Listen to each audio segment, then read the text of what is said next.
Hello, everyone. Welcome to My Strixhaven Story, a Patreon campaign. Shout out to all of our Patreons. With them and because of them, everything that we do here is made possible.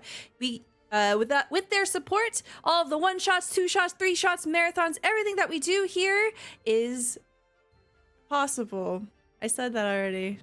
If you're interested in more information on what you can get for being a Patreon, you can use !Patreon in chat. We also have a YouTube. You can find all of the previous episodes of My Strixhaven Story and all of our other campaigns over there as well. If you want to interact with the game, there's a couple of ways that you can do so. You can hang out, chat, make fun of us, play along with us, roll just randomly in chat for no reason other than just to be part of it for free, and that will redeem you channel points that you can cash in for a reroll or a blessing to the player of your choice. Or if you'd like to add an element of fate to the narrative, every $10 guarantees a draw from the deck of many things to the player of your choice. Some of these cards are good, some of them are bad. Some of them are really, really funny. Some of them could potentially even be a little romantic. See and find out. Before we jump into it, I'd like to introduce everyone at the table. Please tell me who you are, where we can find you, and a little bit about who you're playing today. And we'll start with Mathis. Hello everyone, I am Mathis. You can usually find me pretty much here or on Twitter, signal boosting anything TTRPG, honestly.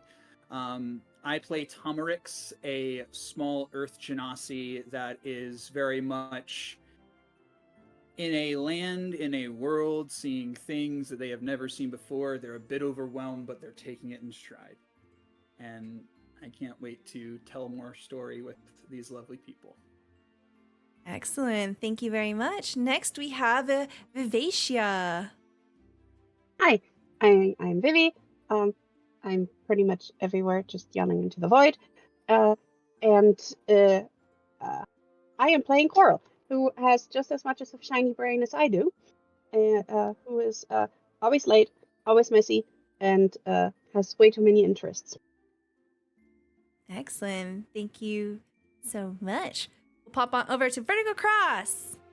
Hello, I'm Vertigo. I am a variety game streamer over on Twitch. I like to play a bunch of niche things that you might not have heard of. And for our stream today, I am playing as the Storm of Beginnings, a chromatic blue dragon sorcerer who is very shy and is already in crippling student debt. Yes. It's not even technically the first day of school yet, and you're already 5,000 gold in debt. Hey, it's only 3,000. Yeah, wait a minute. Did my debt just go up by 2,000 gold? No. Interest is crazy. Dang. Damn. The economy, God, can't escape it. Not even in your fictional world. Damn.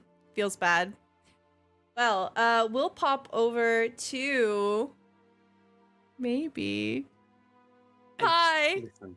Hi. Hi, it's your turn. Hi. Hi, everybody. I'm Willow. I'm playing M3LOD1, otherwise known as Melody. I'm here to fix my problems and probably yours. Fantastic. Thank you very much. And last but not least, never the least, don't even say that, you could probably even close to the least, Zombie. I hate you. I was gonna say the thing. Hello. Hello, I'm Jacob. I'm Zombie IMZ. What's the name you have to call me? I'm Lore Keeper and Captain Z of the Good Ship Clip. I probably do too many clips, so that's up to your own discretion. Today I play Alexander Tome. I think I got it right this time. We had a discussion. I don't know my own last name. Anyway, he is a Dragonborn who is here to learn about all kinds of the dead magic lore. He's very interested in the history, I guess. He's very mystery heavy on things. So he'd like to his goal in life is to maybe solve one of the unsolvable mysteries from the past. And that would be really cool to learn, different languages that don't get used anymore, sort of unused languages. And so yeah. And yeah. You can find me on Twitter at Oh, go ahead. You can find me on Twitter at ZombieFighter89. If you go there's a pinned tweet with all of my awesome stuff that I have done on a Google Doc sheet. Different stuff I've been paid to do, different clips I've done, highlights I've done. Go check it out. If you or anybody else you know needs editing done, I am your guy. I could do most anything. I kind of specialize more in TTRPG/D&D, but I'm available. Excellent. Thank you very much. To recap, what happened last time? Made our arrival to Strixhaven, this magical university and college which has endless, boundless potential. And our newcomers started to get settled in. They were given their student IDs, their class lists, and also made themselves at home in their dormitories. Coming to the Biblioplex, it's time for orientation. And it seems that orientation here in Strixhaven is a little different. You don't necessarily just sit down and watch some kind of broadcasted video. It seems, instead, we are being put on an adventure. Namely, a scavenger hunt. We see a number of students littering throughout the Biblioplex, some of them wearing the drab colors of unselected, the year ones that haven't yet been determined on which college that they are going to attend. And then you see the colorful robes of various second years that are helping around, trying to get all of the new faces orientated. We see a group of students standing in front of this wild snarl of magic. Around them are a number of statues that depict the different oracles of Strixhaven. The camera moves away from the slow motion of a young dragon shoving her head into the light snarl, and instead fixes on the statues nearby. The oracles of Strixhaven are the wisest and most accomplished mages of the entire universe. They were selected by the founder dragons. It is the lifelong task of oracles to ensure that magic is used to help people and not to twisted evil ends. To be an oracle, one must understand fundamental truths about the nature of magic, to know and wield hundreds of spells, to possess impeccable judgment and virtue. These statues watch over as the youngest and newest generation of the wizards and mages to come are found here.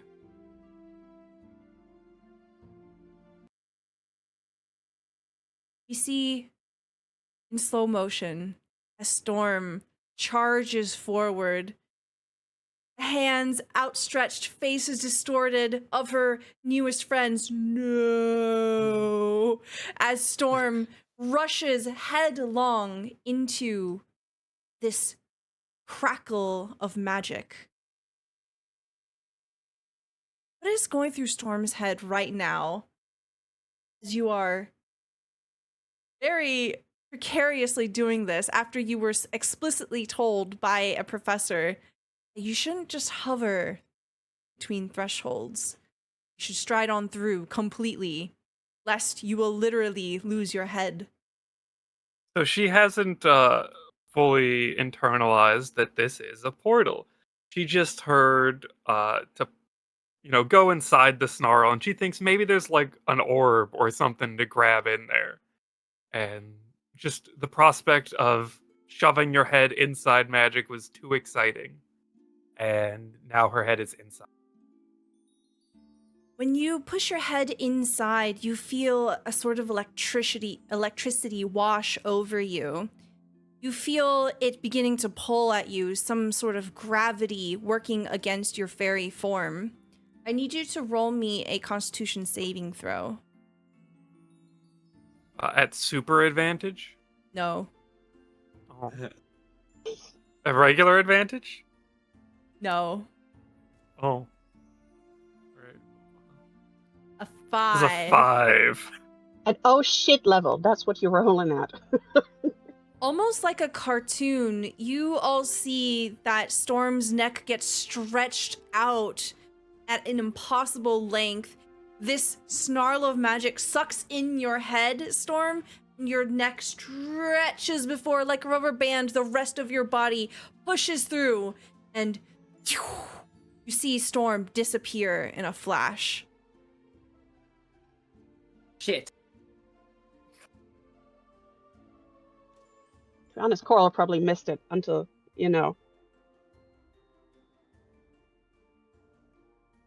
somebody think- says shit, and then it's I like, think Alexander's where? just kind of staring there, and like he's kind of in shock of what just happened. He's like, This is the second time today I've had to jump into a portal because you. No And jumping. He goes into the portal. Oh. Okay, I'm not gonna- Constitution Oh, Oh, we're saving going! throw. Oh, we're going! Okay! Coral! Coral has no clue what's going on. Somebody's Great. going through a portal. She's just following, right? She has no clue what happened. We see a If all your number- friends jumped through a portal off a bridge, would you? Yeah, if you think you haven't paid attention and there's a good reason, you move with a purpose. That's an 8 Constitution save from Alexander. Coral, please roll me a Constitution saving throw. Absolutely. Saving throw. Hmm. That go through? No. Again. There you go, 19. Ah. Wow. Okay. So Melody and Miri, you are the two that remain. We can go in after them, I guess, but I don't know. Sorry, I realized I was muted. Are we the only two that think about stuff before we do it? Well, I I don't- don't go that far. I do have an Then- idea though. Can you like tie yourself to one of these pillars? What? I have this thing, and she's gonna like shrug, and the cloak of many fashions is gonna turn into this very like nice, white, like to the floor length cloak. You're gonna hold this. You're not gonna break, right, buddy? You're gonna Oh. hold this, and I'm gonna go get them. Oh. Hopefully. Okay, I'm pretty strong. I hope I can hold it. Okay. Got it? Yeah. Let's go. And I'm gonna try to go in and grab them, I guess. Okay. So you reach forward. Miri, are you going with, or do you like stand still? Like, what do you do holding the end? Tomerix is very much afraid of portals or any kind of travel of that kind. They are going to get as close to it as possible without. Okay. I need you to roll a athletics check for me at disadvantage because this is a very powerful portal. Okay.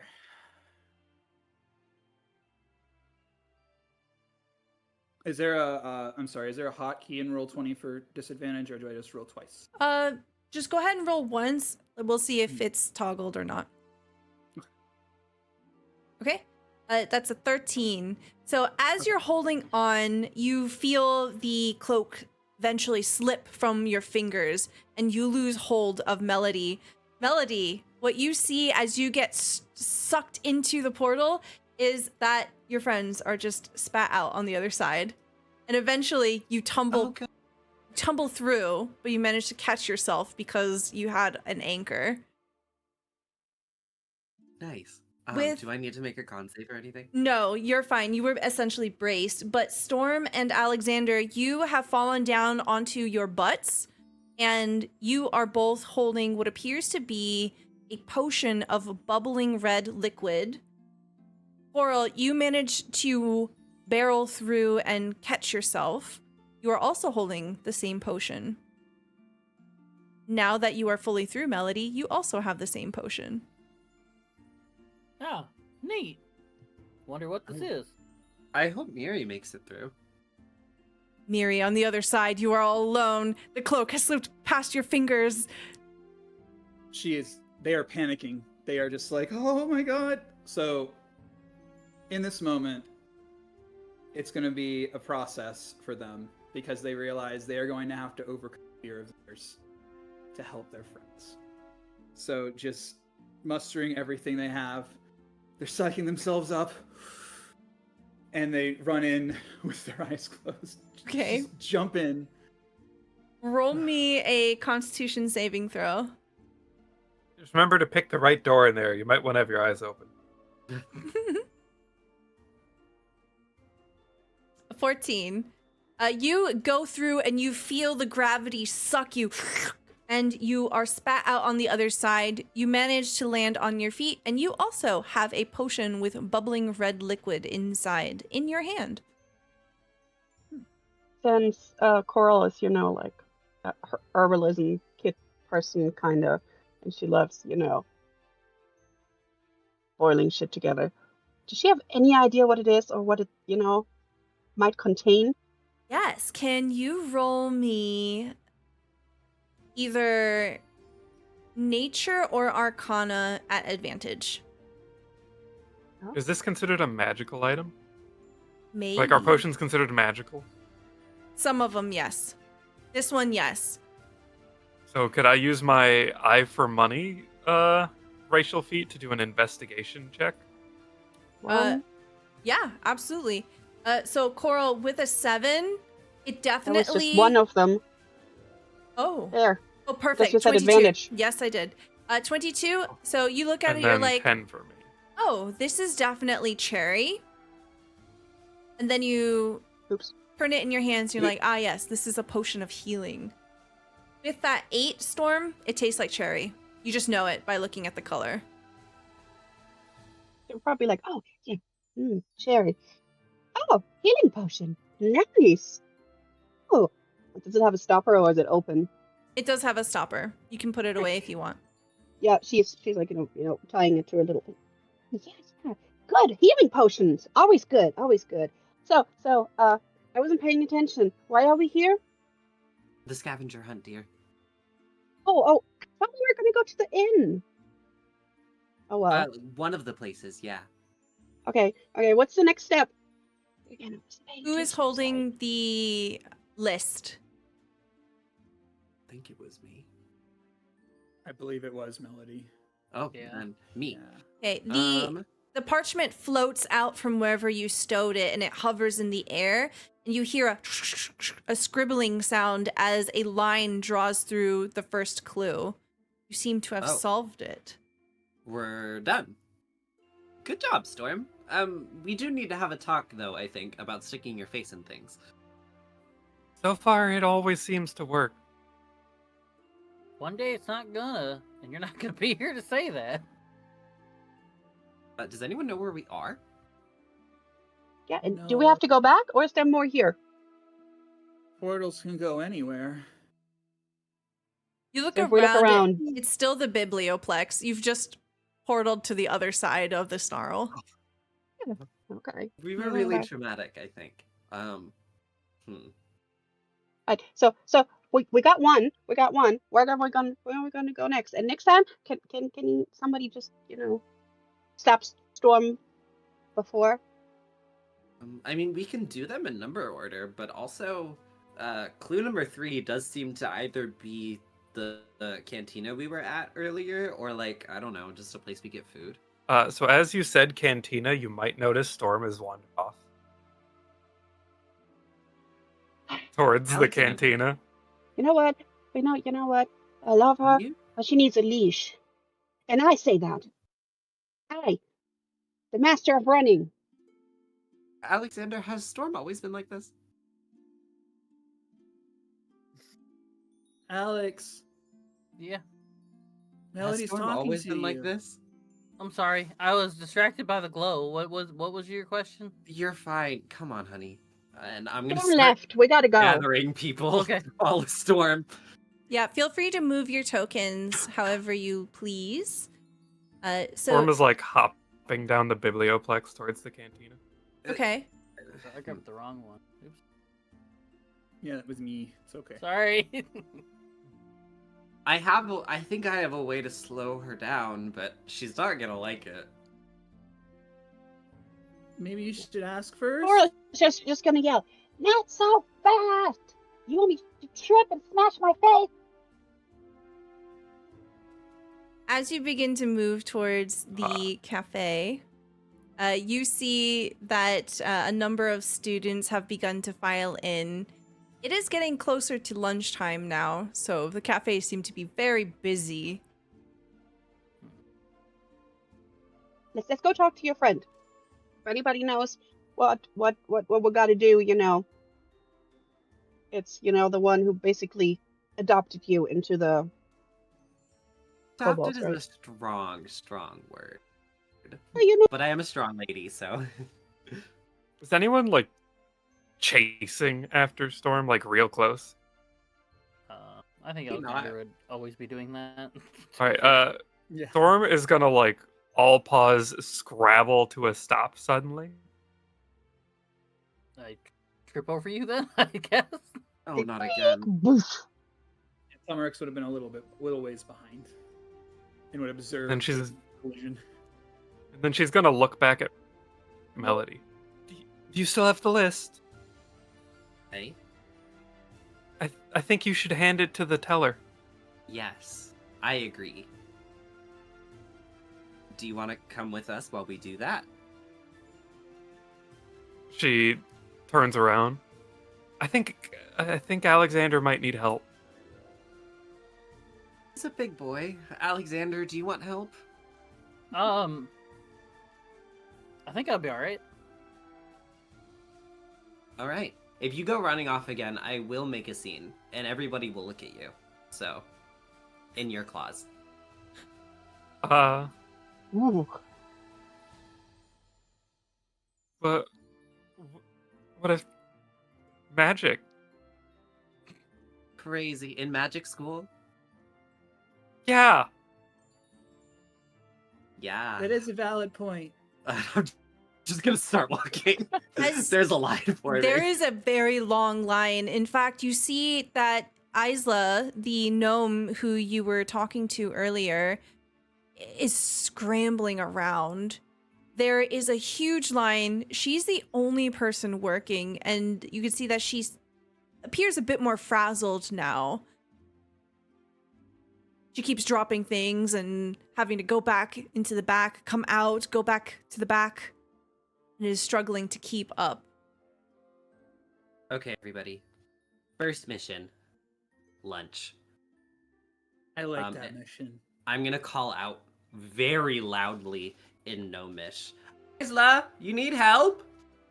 Oh, I can't remember what accent we used for gnomish. It was Southern. It was Oh, Southern. yeah. You hear her call out, "Oh my god, I could use so much help right now. There's not a single other person here to help me." Got it. What can we Oh, do? no. Okay. Everybody do what you think you're gonna be best at. Storm, can you go in the back and grab stuff? Do you turn around to look at Storm? I try to. Storm has wandered off again. Uh, You see her heading towards the main entrance. Alexander, you get Storm. Oh, I'm on it. Miri, gather Yes. ingredients for Isla. You're about the same height. Okay. Coral, go in the back. Grab stuff from the top shelf, whatever she needs. I will help with customers. Do I get to mix stuff? No. Oh, but I got Unless to she smell does- it, right? At least I get to Yes. smell it. Okay, let's go smell everything. Just don't let Toto in it. Okay. Miri will begin doing basically any sort of like prep work that Isla would have needed. Just like chopping veggies, anything like that. Okay. Miri will go ahead and start. Yeah. So as you move to assist Isla, can I please get dexterity checks from both of you? Sorry, all three of you. Me too? Yes, so that'll be Coral, Melody, and Tomerix. As you are, all three of you are trying to maneuver around each other in this very cramped, small space. That's a 19 for Miri. I have no clue if this rolled or not. Ooh. Ooh, that's a 7 from Melody, and a 15 from Coral. So, Melody, please describe to me why you struggle a little bit here. You see Miri and Coral perform their parts pretty well. They're able to maneuver the space decently, but you do unfortunately fail the roll. I think that like Melody is trying to give great service. And so like as she's taking gold, taking payment, and handing it back every so often, she's getting very jittery. She's trying to be so efficient, and she's like dropping coins. She's having to bend over and pick them up. She's like knocking over like some signs. She's like, oh shit, sorry. Hi. I imagine that the students that regard you are pretty friendly. None of them like fault you for anything. They understand that it's very busy. But with your combined help, the group of you do manage to cut through the line very quickly. And sooner rather than later, it calms down. As the students begin to walk away and it's just the group of you, she turns towards you. Thank you very much for all your help. Lunch rush, you know? I guess. We have this, and I pull it out of my jacket pocket. I think we're supposed to show it to you. Oh yes, it's absolutely. And when you hand it over to her, you see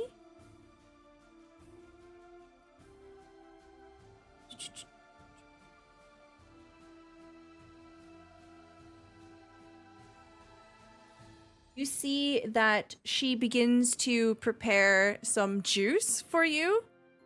She counts 5 and she begins to set out 5 cups. And as she's doing that, she says, I want to give you a little something extra, if that's all right, for your trouble and for all your help. What is If it's allowed. The notes say, give them a trinket. And it's like, all right, where's the trinket list? This is a bit of an older book, so all of this stuff is kind of scattered. Here, we'll do this instead.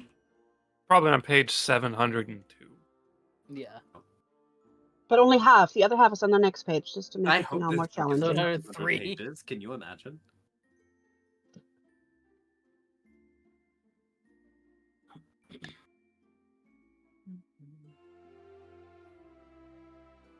Okay, she says, unfortunately, I only have one of these to spare. Hopefully you can share it as a group. And she will hand out what appears to be a metal cylinder. It has a cap on the top. She holds it out to 3 of you. Miri will take it. Okay, when you hold it, the metal itself feels cold, and you get the sense that the top can come off. You What's open it. inside? No, they're absolutely going to ask beforehand. Okay. It's coffee. Oh. I've heard of it before, but I've never tried it. Oh, coffee is beans. fun. Coffee's fun. Oh, everyone seems to like it. They'll smell it and As- not be used to the smell of coffee at all. Yeah, as you pop it open, you see that the cap is attached to it by a little chain. And you see that there is warm, delicious smelling coffee with earthy scents of there's some citrus, so it's a little sweet. It is a pretty smooth blend. Miri will very sheepishly and slowly take it to their lips and taste it. Hey, it is the perfect temperature, whatever that may be for you. It's comfortable and warm. And as you take a sip, it doesn't seem to go down. It seems to self-replenish itself. God, I wish Wait I a had minute. one. What just happened? Roll me a d20.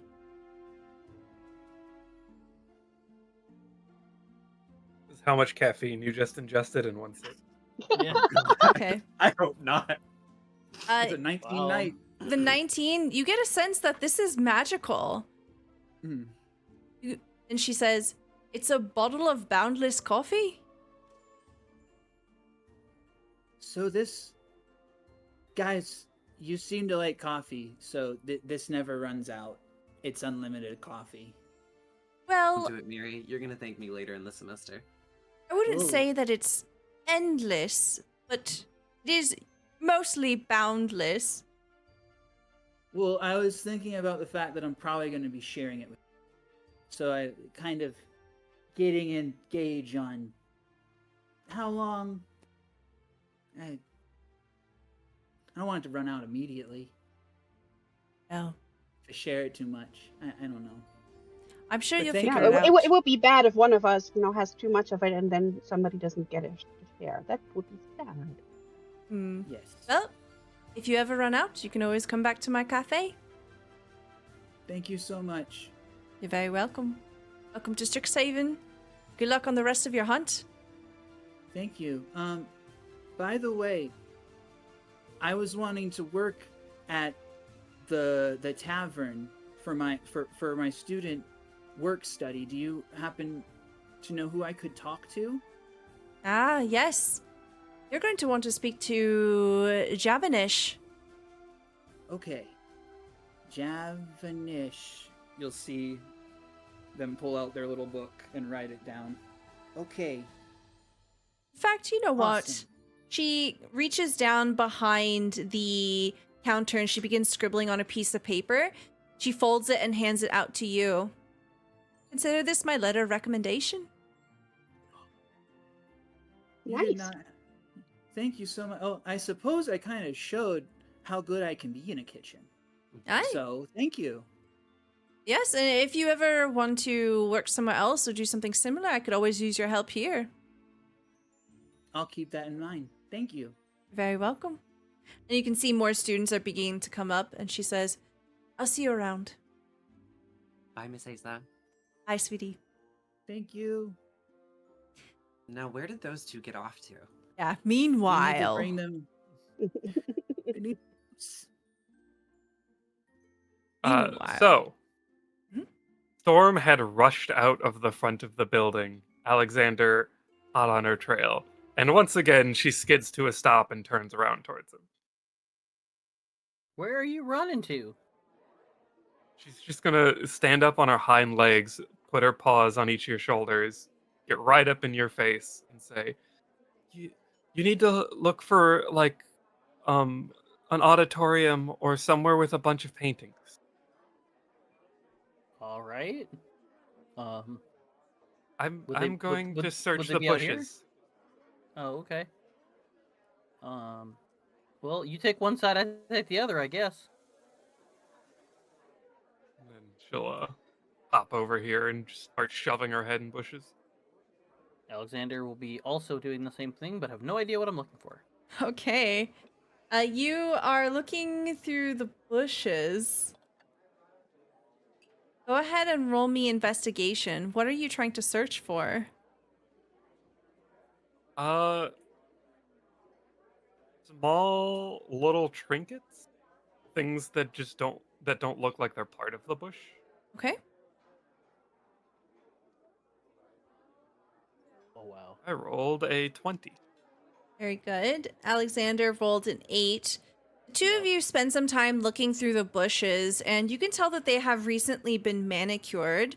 You can find a student crying and hiding behind one of the bushes, saying, "Oh, I don't want to go to school. I just want to go back home. Oh, I'm going to do so bad in my studies." They're just essentially just wailing. You can tell that they're first year and they have some anxiety. But other than that, you don't find anything interesting in the bushes. So I think Storm's head kind of like, you just see her snout pop out of the bush a little bit towards the student that's crying. Hmm.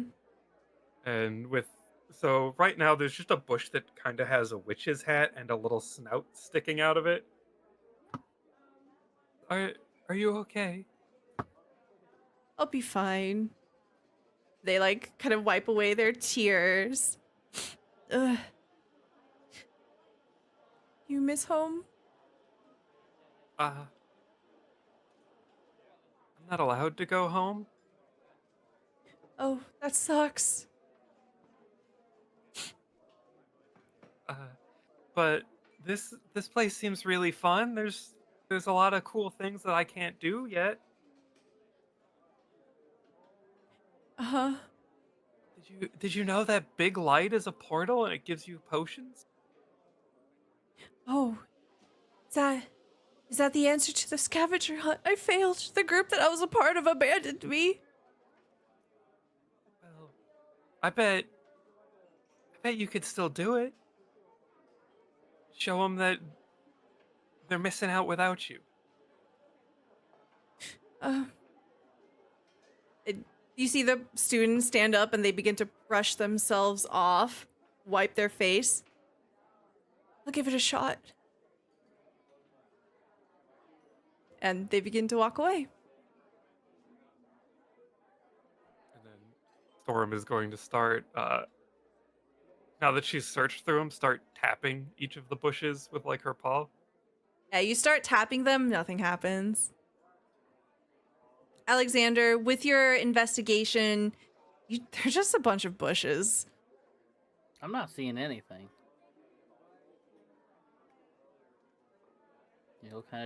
He'll kind of keep digging through, and when he kind of figures out that there probably isn't over here, they'll probably just walk over to Storm. And be like, I didn't find anything over there, so if it's out here, it's not over here.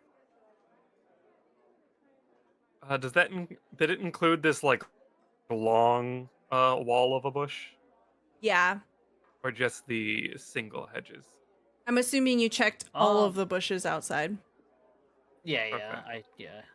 So if you're trying to essentially seek out these leafy beds aren't always what they seem, give them a pat and see what you glean. You get the sense this is not it. Well, it doesn't seem to be out here. Hmm. There It was a good guess. there was a big stage up front. Maybe that's the answer for number 5. Right where the glow, where the glow was, the portal. Behind the snarl. Yeah. Might be worth trying to look at.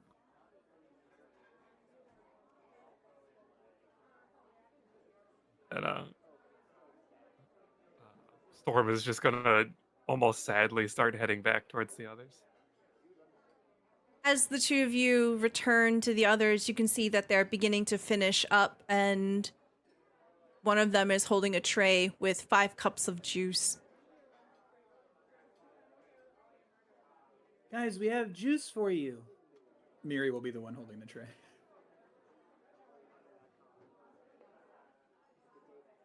The bushes were empty. Hey. Why were you looking in the bushes?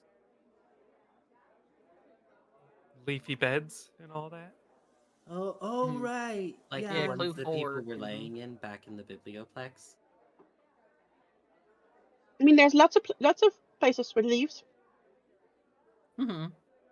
It was What else certainly is on the list? I forgot. I got distracted by sniffing stuff while had I was 50 helping in the kitchen. I had As 50 different leaves in my book alone.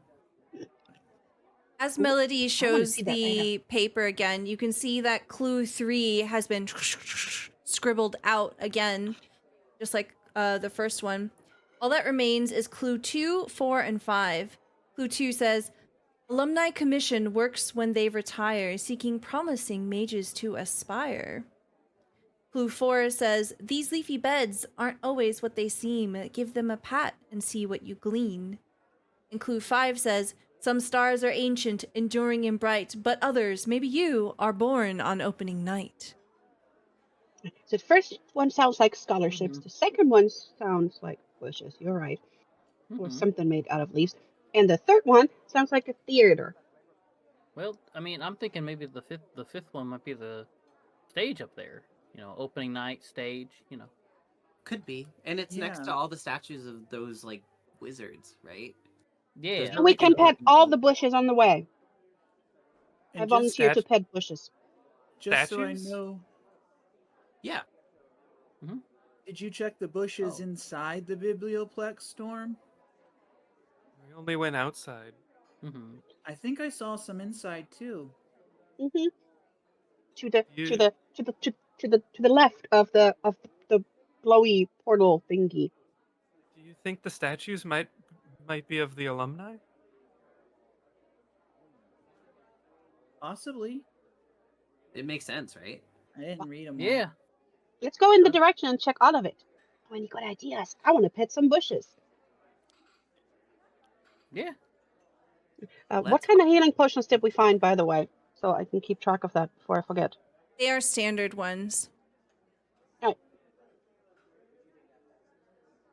So Alexander is just gonna start walking towards the stage. Is Okay. anybody else concerned that they gave Bypassing us this. the healing potions? Yeah, I was wondering why we needed them. Because Well, they know we're clumsy. Somebody might have gotten hurt coming through the thing, falling, busting their face. you That's never know true. who's gonna cast a fireball. Walking down the plex. Are you? Going to pet some you- bushes. Okay. Okay. So go ahead and move your tokens. I see some folks are approaching what appears to be a platform towards the back of the biblioplex. Closest thing that Bushes. Alexander can see to a stage, so that's what he's going to investigate it. If they're going to the stage, Coral is wandering over to the bushes. To the left of the stage. Okay. Okay. So, as the group of you begin to approach the stage here, you see that this is an amphitheater, probably used for lectures, assemblies, and a gathering place in emergencies. You see the magic steps leading up from the floor of the library to the stage. They shift so that they move with you and provide a level of accessibility. Upon approaching it, you see an individual standing on it. There are curtains drawn back as if to reveal performers. And this is what person looks like. Very trim figure, a classic appearance of classic features. This individual is quite young and has bright red hair and almost glowing blue eyes. Where is my mouse? There it is.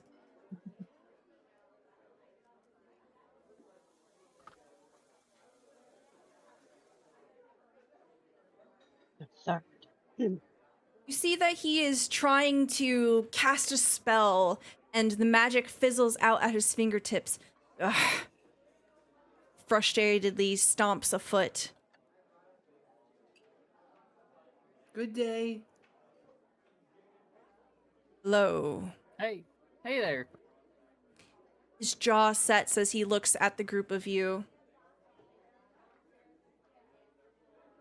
What color robes is he wearing? He's a first year. He's wearing the same color robes as you. Gotcha. Hmm. What college are you trying to enter? Look, I don't have time for small talk. Oh, I'm trying to solve this riddle. And he casts prestidigitation. You see flecks of light begin to emanate from his fingertips. That's not quite right. are you trying to solve the first clue? No, it's the fifth clue. Oh, I'm sorry. Oh, that's what we're here for. Yeah. Where's your team? I don't need a team. Just cast the spell again. This time there is a fragrance of cinnamon and vanilla in the air. Oh, that's Ooh, nice. That one smells nice. Mm-hmm. He smirks.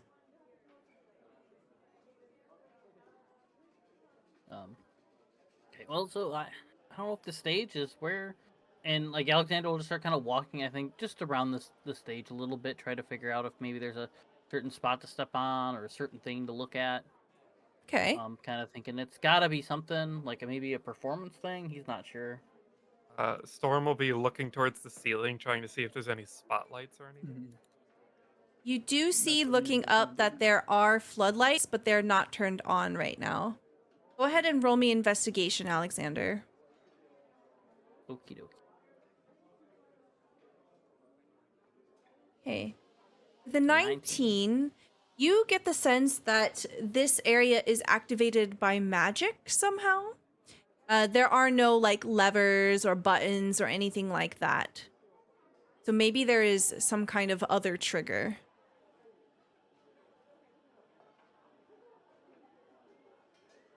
Hmm. Hmm.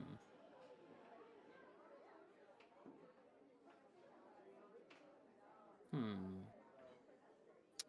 Maybe Don't there's look at me. something that maybe something is to trigger. Maybe we gotta get a light to shine. But how? I mean, I've never.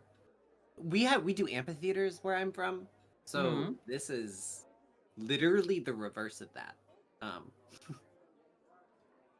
I think at that point, Alexander will also kind of look up the same spot maybe that Storm was looking up Hmm. and be like, "Oh, well, there's some lights up there." As soon as you say that, this red-haired individual kind of sharply steps forward, almost as if to cut you off, and then goes, ha! And then fires a firebolt up at the light, and it just kind of sputters out. Nothing happens. Ugh. what did you say your name was again? Yeah, I don't think we got your name. I'm sorry. I don't think he said it. I didn't share it, but if you must Yeah. know, my name is Quintilius Antiphian Melantor III. Oh, I say it. I was pointing out your lack of manners. Kind of twists his lip a little bit. I don't know if shooting at that light is what we're supposed to do, but it was a good shot, I guess. You did Matt- hit it. I am a good shot. Oh. A lot of magic tends to have verbal components. Well, be That's my true. guest. Uh, um, uh, Light, come But- on! Nothing happens. Oh, damn. what would they normally say when they start? Oh, maybe like a lights, camera, action thing? What's a camera? I don't know, but I've heard that before when people start recording stuff and do lights and such. I've heard it before in what is it? Background stuff on some of the shows that I've watched. I've studied some of that. It's kind of It fun. like captures portraits. Mm-hmm. Oh, okay. Oh, There's some planes that have them. wait. Mhm. I've walked by a few rehearsals. Places? And she like hits power pose. Do you move up onto the stage? Yes. Okay. So you see Melody like walk up onto the stage. Mm-hmm. I mean, you have to kick everything off from someplace, right? Miri will mimic their new big cis figure and do the same. It's probably a bad idea, but you could try acting something out while on the stage. Oh. Come hit with me, Storm steps off of the stage. Storm. For saying lines, I suppose I can perform with you.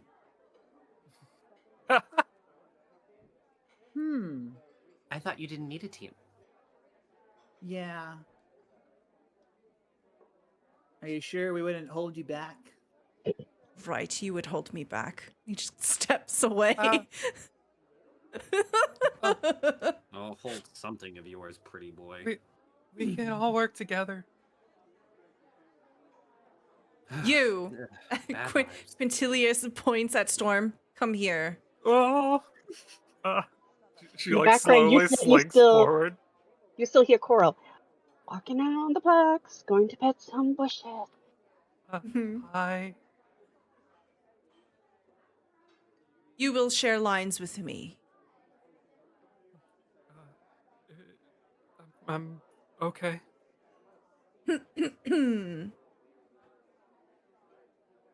What fair light yonder breaks?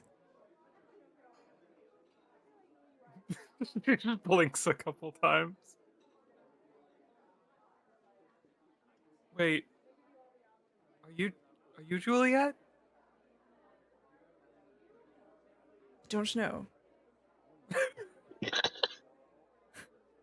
You guys didn't talk about it beforehand? But you see, as soon as he says the line, a floodlight snaps onto the ceiling above him and floods him in brilliance. Look at there, Romeo. I think you did it. I thought he was Juliet. Ugh. I feel like he'd try to be Romeo. Well, wants or wishes. See the light slightly move behind him, and he turns away from you, seeming to notice something. He bends down and picks it up. Then he begins to walk away. Upon seeing this, You did good. Miri, now very much Doesn't on the look stage, back. realizing what's going on, goes into a soliloquy. Oh, what fine nature the world has! Oh, how bright the trees and plants and life are! And just starts going until Yeah. As soon as you start to get into character and you say a line, another light shines on you and then moves past behind you, almost as if leading you back. they'll turn around and look to see what it is. Yeah, there's something on the floor there. Okay, maybe we'll pick it up. Okay. As Miri does that, what do the three of you do? Checking the list, because I'm seeing if we all need to do this, or if just Miri needs to do it. Same. See like a little bit of a scribble starts. Oh, not a progress bar! Oh no. Ugh. All the world's a stage, and all upon it simply players. Light casts on you. I didn't even need to put effort into mine. Okay.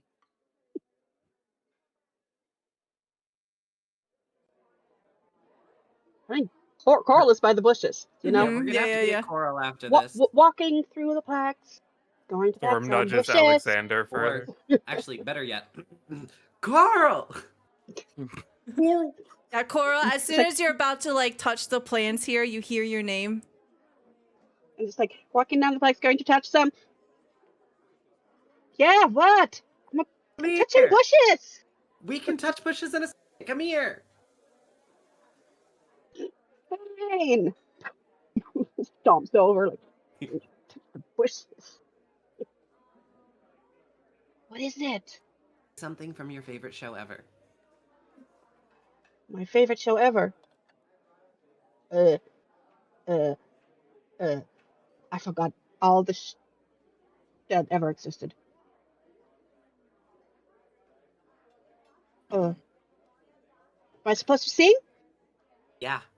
I walking through the plaques, going to pet some bushes. If somebody would just stop me again. Light forms above you. Hey, can I go pet the bushes now, please? This thing first. Yeah, you see something on the ground where your light forms. Alexander will look at Storm. Well, do you want to go next, or you want me to go next? She nudges you forward. Just because we have to do this. Stella! Stella! It's from a play called A Streetcar Named Desire. I know. That's why I had to look that up really quick. You see a light form above you. The only I person did it. not lit right now is Storm. You're gonna have to perform, Storm. I'm sorry. Storm very slowly and tentatively slinks onto the stage. Okay. Don't judge me too harshly. You got this, buddy. You'll be great. Then she takes a deep breath and says, "No, they heard it. I was certain of it. They knew. Now it was they who were playing a game with me. I was suffering more than I could bear from their smiles and from that sound. Louder, louder, louder. Suddenly I could bear it no longer. I pointed at the boards and cried, Yes! Yes, I killed him. Pull up the boards and you shall see. I killed him, but why does his heart not stop beating? Why does it not stop? Romantic. A light forms above you. Alexander's just clapping right now. Yeah. Wow. Did you write that yourself? Thorm doesn't answer and just slinks along the floor. Yeah, so each of you, as you begin to reach into whatever formed in the light, you each find a hooded lantern filled with oil. It has the Strixhaven logo stamped on it. Ooh, we got some fancy oil. Something to let us walk home from the library at night. Possibly.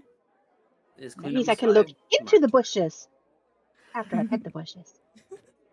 Yes. Mm-hmm. Is Speaking clue of number which, 5 marked through? Yeah, you see it's completely scratched off now. Excellent. We speaking did it. of which, we should all go look at the bushes now. All right, Coral. Walking Yeah, I'm through the good at grass, it. going to Lead the pet way, some Coral. bushes. Going to pet some bushes. Right, she's going to start with that very first bush. There's also statues to look at, in case you don't like petting bushes. I don't know who wouldn't, but you know. Mm-hmm. You can see that this appears to be a book garden. There are a number of benches nearby where people can read their books. You see that one of the Witherbloom pledges are currently here tending to the plants. As you approach, they give you a smile, and there's a twinkle in their eye. Coral, you are the first to approach. You see this lush arbitorium. Go ahead and roll me an investigation check. All right. So much better at perception, but that's okay. I'm on D&D Beyond. She's so excited. Don't screw her over. Ooh. And at Or D&D Beyond. She is way too excited to pet the bushes. She's not really paying that much attention, is she? I Maybe I think gave her too much coffee. it's a 4 because it's less thinking, less critical thinking and more doing, and I think you probably just pet the bush without even Yeah. really yeah. Okay. As you pat the bush, you see that the plant that you reach for, it appears to be kind of like a tulip but a bit more bulbous, and it has these jagged leaves that come out from the neck where it meets the rest of the stem. And as you pet it, it goes and it leans into your hand. Petty, hi. Toto, look, it likes petting just like you do. Do I know what this bush is? Go ahead and roll me an investigation check. Would Coral know? I mean, just not from investigation, but like, you know, nature or whatever. Yeah, you would probably get the sense that this is something new to you. You haven't seen something like this before. A 5 investigation from Miri, it's pretty much the same. The two of you kind of guess that, oh, these are awakened shrubs. They have sentience now, but the native plant that they used to be is unfamiliar to you, probably from a different plane or planet. Coral kind of spins around to the Witherbloom student and says, "This is so cool. Since when do they like being petted? What's their name?" That one is Spot. That one is Daisy. That one is Ruby. Ooh, this is so cool. Do they all like petting? I don't want to pet one when they don't like it. Oh, yes, they Yeah, do. that's a good question. Okay, good. And over there, do they like petting too? And she points over to the other little area that's further down, you know, to the west. She says, they do. Oh yeah, she's running around petting everything. The very first one that you pet, it turns around in your hand and it opens up, and you see a small little plushie being pushed out in offering to you. Absolutely the best day of our life ever. Oh, Stephanie. Tomerix will like delightedly skip over to, we'll just say it's Ruby, and say, "Hello, Ruby. How are you today?" And they'll also give Ruby a bit of a pet. You hear another prr, prr, and it leans up against your hand and it opens up and also spits out a little plushie for you. Let's see.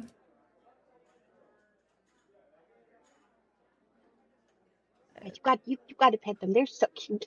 Roll both And of they you love roll it. me a 1d5. Coral and D5? Miri, 1d5. Awful, no good dice. Gross. 1d5.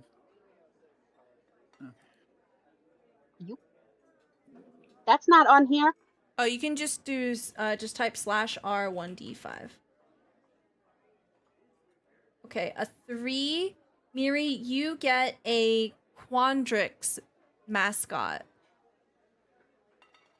So it appears to be this sort of like fractal, like geometric plushie. So this like blue and green jagged shape. And it's the same for Coral too. You both get the same one. They're both Quandrix plushies. So cute. Look, I got that one too. Toto, look. You probably see that little pink, mushroom.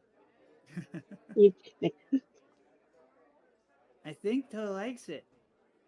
It is so cute. Might not be my house, but that's okay. It's so cute. I think I want to go Quandrix. I'm not sure though. I want to go Witherbloom, but you know what? I might find somebody to trade with me later. That's the school that Brenos kind of expects me to go into, but I think I like Quandrix more. You know what? You do you. Whatever makes you happy. That's the most important part, because other people I know you. You're right. Thank you. Off to pet the rest of the bushes. They enjoy the company, but nothing special happens. I think Alexander as well will be going around and seeing kind of people pet these, and they seem really friendly, so he's going to also go over and pet them. Okay, you pet one and it goes brr, brr, and leans against your hand. Roll me a 1d5. Oh, yay. You also get a Quandrix plushie. Jeez. Collecting them Orm all. very We're carefully all belong tries to pet together. one of the bushes. Okay. It pets you back. You gotta roll a 3v. Oh, what about a Got a 2? 2. Okay. Damn. You see what appears to be it looks like a plushie that's meant to mimic a flame, but half of it is blue and half of it is red. This is a Prismari plushie. One's pretty.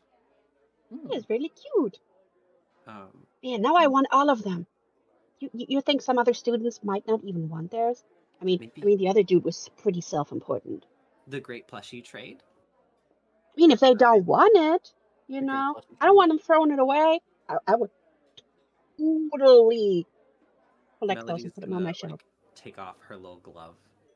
We're kind of the same, little darling, when you really think about it, and go and brush one of the plants. Yeah. The plant nuzzles against your hand. Go ahead and roll me a 1d5, please. 4. You see what appears to be an imitation of like an ink blot, an ink elemental, and it's a silver quill plushie. Oh, cute. Ooh.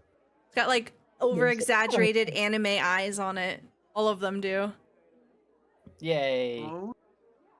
Put gotcha in my tabletop. She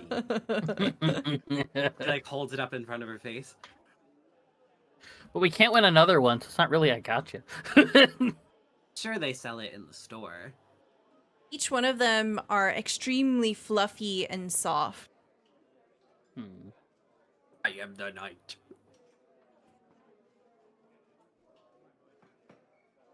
Do any of you like hug it or squeeze it or anything? Oh, yeah, for sure. Absolutely. I want to feel how fluffy it is. Yeah, as soon as you like squish it like against your arm or your shoulder or your leg, it sticks to you. And it eventually like it kind of warms up a little bit and it's this like comfortable feeling. You get the sense that it is magic. And because I'm Yay. gonna forget, here you go. Here's a handout. Cuddly Strixhaven mascot. This tiny magic toy is perfect for cuddling. If you press it to your body as an action, it stays attached for 1 hour or until you use an action to remove it. It can be used to fight off fear. If you make a saving throw to avoid or end the frightened condition, you can give yourself advantage on the roll if the toy is on your person. You must decide to do so before rolling the d20. If the save succeeds, you can't use this way again until a long rest. Aw. Nice. Oh.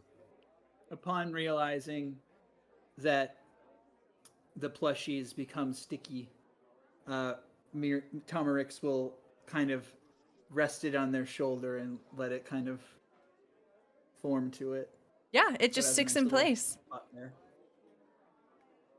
You see, the scratches off on your clue list. You only have one Okay. left. Last Clue but number not 2. least, alumni What? commission works when they retire, seeking promising mages to inspire. I mean, it looks like I feel like it's the statues, but there aren't enough of them, right?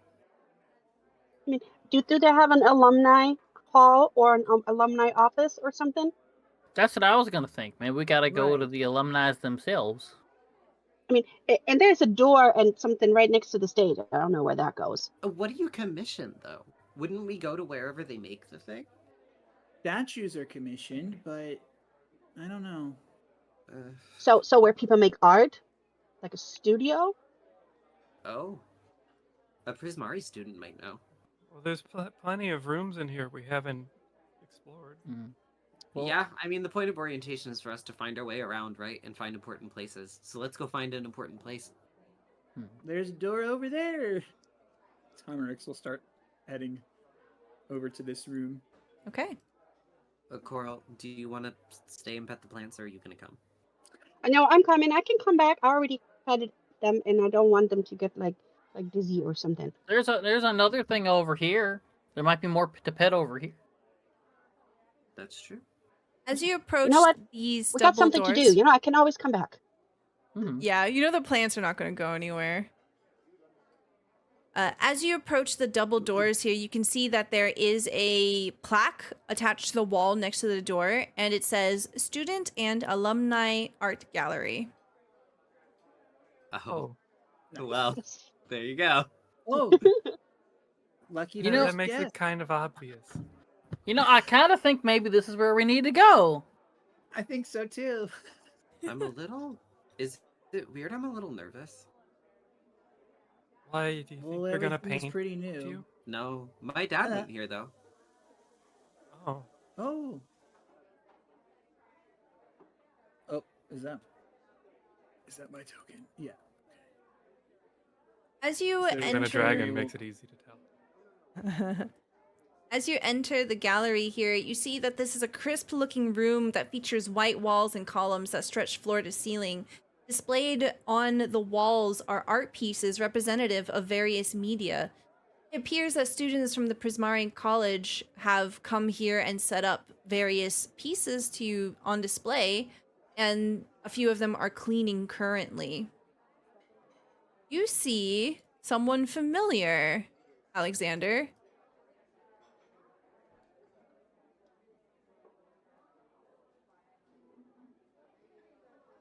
It's your roommate. Oh, sound just went right out as soon as you said Alexander on my end. Sorry, You're fine. my internet's been acting weird. Onion bro. It's my friend. Hey, and he'll very excitedly wave over. Hey, Oh. roommate. Alexander, Yes, how are you doing? He doing all right. waves. Oh, yep. Yeah, I'll come up closer. Doing all right. We're on a search for the doing all the clues. We only got one left. It's the Alumni Commission Works one, and we all kind of thought maybe this would be the room to go into with the sign on the door and everything. He he puts his hands on his hips and touches the side of his nose with a finger. I'm not going to spoil anything for you, but it's good to see you again. Hello. And he gestures over to everyone else, offers a hand out. Hello. Nice to meet you. These are a lot of people that I've met on my way. And then points over to the Dragon Storm I've known for a long time. He's my buddy. Hi. Hi, nice to meet you. And Same. She's a little shy, but she's nice. oh, shy's all right. Nice is good. Are you sure you can't give us any hints? Ugh, that'd be cheating. Oh. Call me. He wouldn't. Every time I brought it up when we were in the dorm room, he wouldn't say a thing. So it's not a. I just want to go back to my dorm and sleep. Nice to meet you, Melody. She's gonna reach forward and take his if he's out stretching his hand, Yeah. doing a little lady thing. Pink and green, complimentary, you know. They do, don't they? You've got an artistic eye. Oh, and I'm Tom Ricks or Miri. Sorry. Nice to meet you. Sorry to take you from your sleep. Oh, it's all right. I tried to take a nap beforehand, but Storm had to remind me that we had things to do. Sorry. It's okay. I wouldn't want to have slept through this. I wouldn't have my friend here now. He has this like big shit-eating grin on his face, and you can tell that he's actually genuinely excited to meet new people. And he holds his hand out towards you, Coral. Nice to meet you too. My name's Cataras. It's like she still has the Prismari thing in her hand, and she's like, "Hi, I'm Coral, and sorry for the green stuff. We were petting bushes. So want to give us a tour? I suppose I can. The distinguished. I want to see all the stuff that the alumni said they wanted to have here, and we got to see if there's something to pet here." Well, I've drawn the straw to try to help recruit other first years into joining the Distinguished Society of Fine Artists. So the individuals that you see in here are part of the club with me. I'm a new member. So far, it's been pretty exciting. We essentially do critical art workshops. So if you've got a keen artistic sensibility or wanting to refine it, and as he says this, his eyes kind of glint over towards you, Melody. We are more than happy to take on new members. We take pride in our work here, and, you know, we believe that there's no such thing as bad art, just close-mindedness. That's very positive. I like. There's nothing fine about me, but that's okay. And she'll just like smirk at Melody, like, and she'll wander off. Like, yep, yeah, that wing woman is now gonna look and touch shit. So Go, you know, spread have your fun. wings, Coral.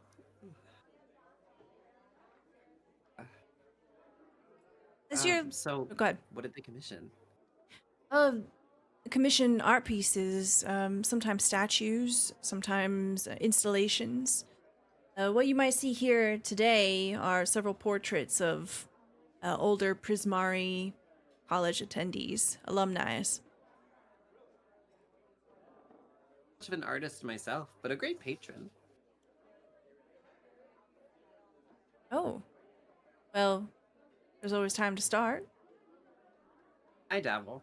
Maybe I'll dabble in this. That wouldn't be so terrible, would it? Knows.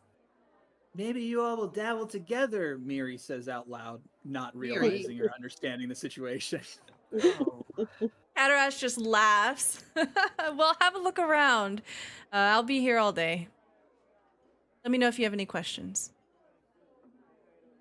Thank you. You see another student walk in, and he begins to try to recruit them into the society.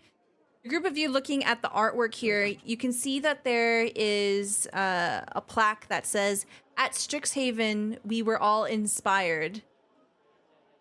There appears to be a strange stone button underneath it. It's my turn to be reckless. Ooh, Push. Do it.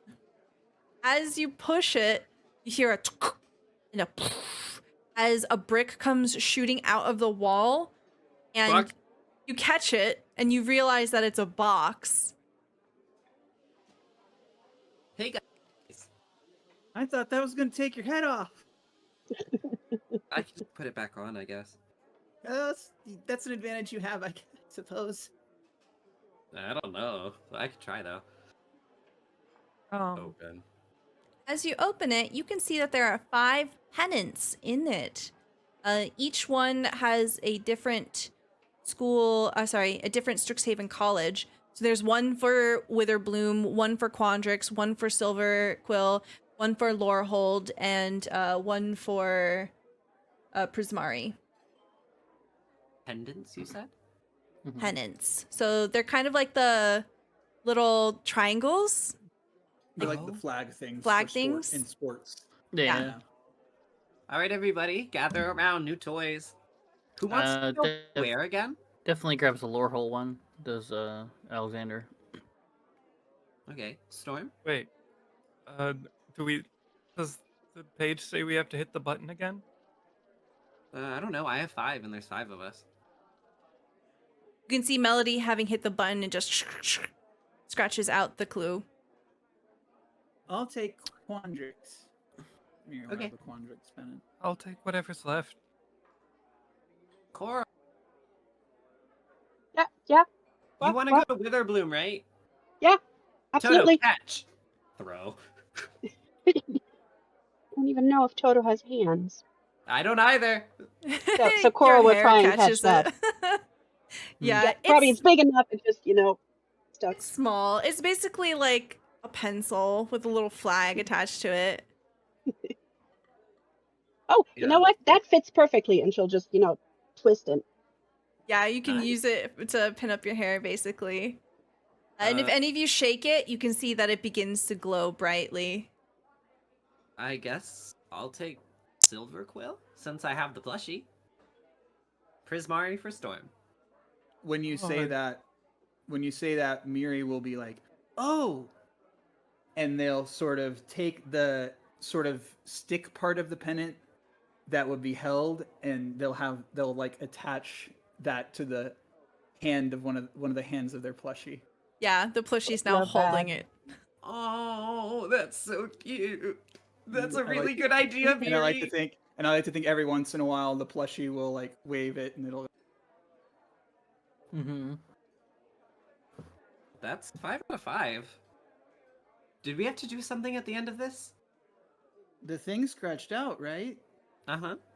I think all of it's scratched out. I don't know.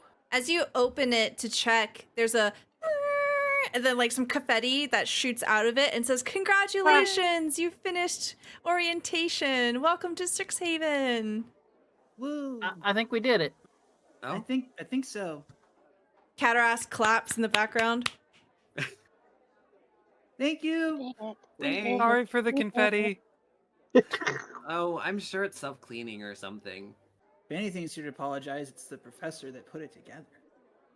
I mean, to be fair, we're in the spot where these people could probably use confetti for all kinds of fun art projects. That's so it's true. fine. Where does everybody want to go? I mean, you want to go to Lorehold, you want to go to Quandrix, Cora Yeah. wants to go to Witherbloom.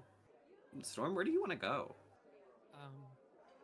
Lorehold seemed best. What you want, though? I just want to learn about magic. Real. You got time. Mhm. You got time. Just Yeah. see what you like best. It's not like just because we think now that we want it. What if we don't want it in 6 months? Yeah, That's I'm true. pretty undecided. I don't really know what's going to serve me best, you know?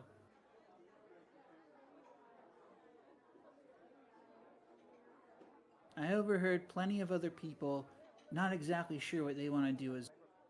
So I think, as long as you just take it at your pace. I guess that's the point of the first year or whatever. Mm-hmm. Mm-hmm. As you're Yeah. having this conversation, all of a sudden, you all hear a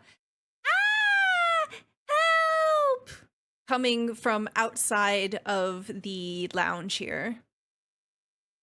Miri will rush out. Rush It's like, out. what? Somebody, no! Run. I'll catch up with you later. And he runs away.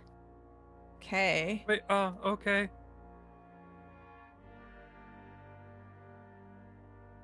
I have a feeling all of the other students are going to get used to us just running off randomly. Oh, we do got 2 literal runners. You see, Stomp, stomp, stomp. you see a bright red-haired gnome is recoiling violently from a trunk that is on the ground. She points at it, and you can see that the joyous and energetic atmosphere of the area is shattered by her panicked shouting. She says, That trunk has teeth! Please! Anyone stop it!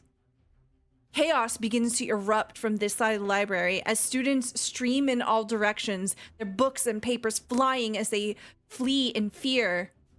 Only faculty mages in sight are trying to deal with the panicked students. You can't just let some monster ruin the first day of classes. It's time to step up. Yeah. Heck yeah. You I get see to hit something. this You think we can pet box it? on the No, it got ground teeth. slowly burst open, and a tongue begins to Yeah. flail violently all around you. You. No. It's a mimic. Well, How- if you how pet big is it, this? it'll bite your fingers. So that's up to you if you want your fingers. It has Not a tree teeth, so trunk. you know. How big is Yeah. this mimic? Probably drooling. So roll me Arcana or History to see if you know what a mimic is. I will also do the same. There's a box with tongue and teeth. 18 for Storm. Okay. You've heard of mimics. You've never fought one. But this one is about the size of a regular treasure chest. That's a 9 from Alexander and a 9 from Coral. You don't know what this is, but it's clearly a monster. Melody, not same bad. thing with another 9. Oh, I am bad. Well, it's a I monster looked at the box. wrong dice. I looked at the wrong dice. Yeah. With an 18, would I know if this is like a construct, organic, magical? You would know that. Where'd it go? It is a monstrosity. Can I please, for the very first time, have everyone select their tokens and then roll for initiative? Let's go. Yay. Let me get my sheet back up. It would be so Boom. funny. Shit. Nice, Tommy. So slow today. Oh, not great. Yeah, not great either. I have too many windows open. Busy Open shit. more. Pretty soon I'll have advantage on this. Then I get You to know what? things It even is, faster. you know, applicable because, you know, she probably gets distracted by trying to figure out what the heck it is. Yeah, and I'm probably making sure the gnome is okay. All right. First Mm. combat of the campaign. Everyone Hype. is a level 1. Please don't die. No promises. Can I tame it, the party, and me, the So Valid? No, you cannot tame it. Like, Yeah. you don't know me. I mean, you can try. I'm gonna tell you it's not gonna end very well for you. If anyone I'm can gonna friend say. it, it's V. Tomerix, you're first. Yes. So, Tomerix has not been carrying anything except ag this hole. All of a sudden, as soon as they realize danger is afoot, you all of a sudden see this sort of amalgamation sort of begin to form from what seems to be their hair, the bark on the bark in certain places of their skin, and coming forth comes this quarterstaff made of bark and wood, out of symbiosis from their body, almost in a way, and they are ready for battle. They are going to move forward and go ahead and try to. Actually, hang on a second. I need to. Let's see. Look at my character sheets. Boo-boo. And make sure I have everything ordered out. Okay. All right. So, the very first thing I am going to do is use my bonus action to cast Shillelagh onto the staff. And I am going to wail down on it, or try to. Okay. Boo-boo.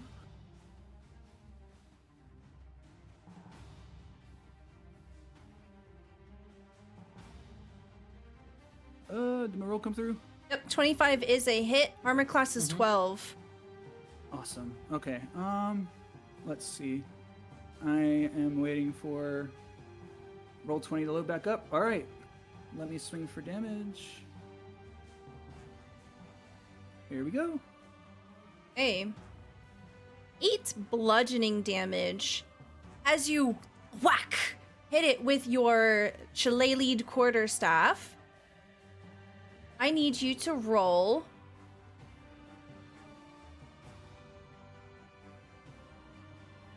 me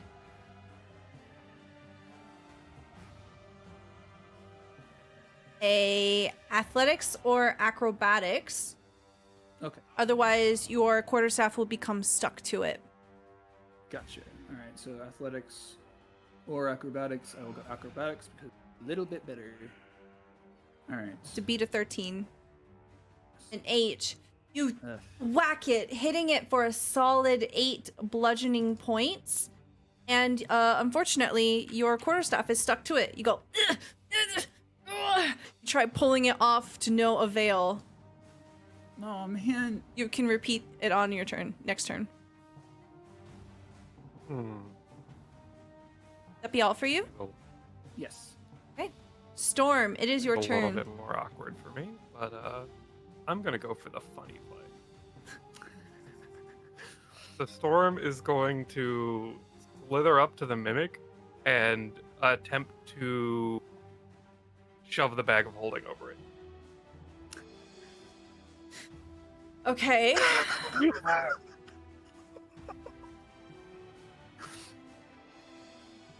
1 second. I fucking hate you. You're gonna pay 3,000 gold for something that's gonna get eaten by a mimic. Yeah, it's like student loans for nothing. Shout out to my musical theater degree. Thought you were about to say shout out to my musical. Student loans are for nothing. Okay. Roll me a d20. You have to roll a 20. Hold on, let me check something real quick. Oh my god. Do we have any nat 20s? No. My goodness. I think you've used them all. I don't think we have Hey, does any anyone want to speed. give out some nat 20s so I can have a mimic in a bag? No. No. No. Nice try though. Yep. I had to try. But, I mean, I'll just roll a 20. That's how it works, right? Yeah. Jinx it. A 19. Oh! Come on! Okay. Oh, You are trying the to game wanted this. You're trying to pull the bag of holding over the Mimic, and the Mimic is just like I need you to roll me athletics or acrobatics. He's now gonna get covered in mimic schlop. Okay. 11. 11. Your bag of holding is now stuck to the Mimic. Is mimic slop like the magic equivalent of glitter? Because that ain't never So coming out. close. That was so close. Is that your turn? Yeah. Hey. Alexander, it is your turn. Further away than I thought.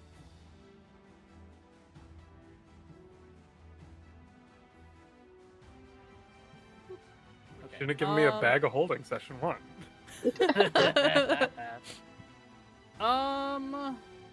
What do I want to do?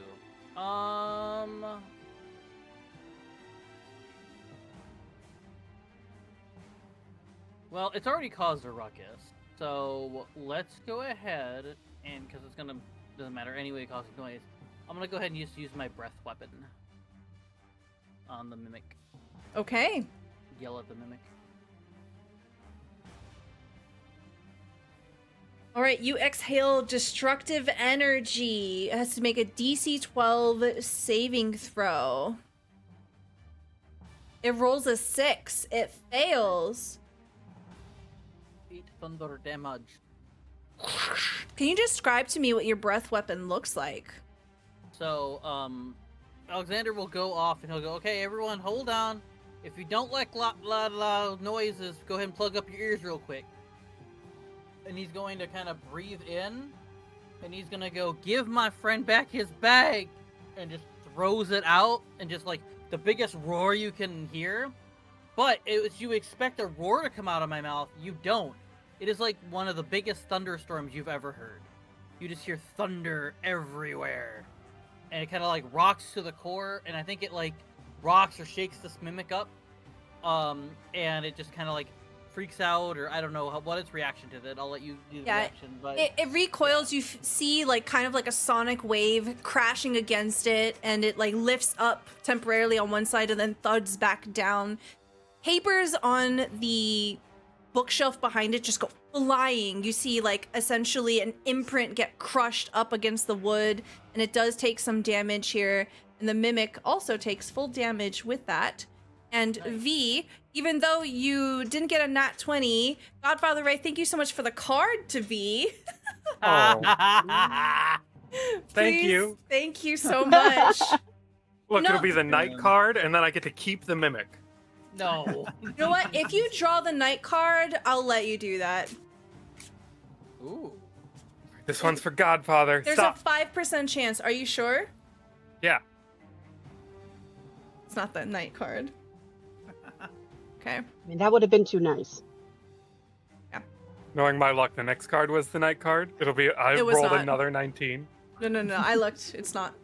Okay. Alexander, anything else for your turn? I think that's all I can do at last one, so yes. Okay. Melody, it's your turn. Get somewhere safe, okay? And then she's just gonna turn back from the gnome girl. and Yeah, she's shrug like, out of ah! her, like, gentleman's jacket, so it's just the white dress now, and pull the halberd out and fucking, like, so it gets into shape. Mm. Okay. And behind, none of you are looking at her at the moment, but you all hear, in a very different tone of voice, overclocking. And her chest starts to thrum, and I'm gonna rage. Rage activated. I'm gonna get up, push Wow. past Storm. Why are you all getting in punching distance? And turn over Storm and slam the halberd down on top. I don't. Yeah. It doesn't seem to have arms. Uh, It has a tongue. So, anyone who has played a barbarian, this is my first time. Are attacks at advantage, or do I just? That's reckless attack. That's if Yes. you do a reckless strike, you Okay, I don't swing at have that yet. advantage. But So I just make a little to Hmm. hit. but A 7 unfortunately misses. I think your powerful move is a little telegraphed here. You see the mimic kind of lift up on two eatsies and then drop down, dodging out of the way. It bares its teeth, and I bear mine back. It is now the mimic's turn. Oh. it chooses to jump into the bag of holding. Does it No. mechanically have me? Does it mechanically have me grappled if I'm to my quarterstaff still? I think that dialogue is if you had tried to open it, like Yeah. at the chest, and then you Cool. got your hands. Yeah, your Just weapons making are sure. stuck to it. You're not grappled. Okay. The mimic currently having oh. Yeah, you missed, so you don't have to worry about it. Mhm. It will try to see, it has 4 targets. It will go for Tomerix. See ya. Not the short stack. Pseudopod comes roiling out at you with an 8. Uh, It probably misses? Yeah.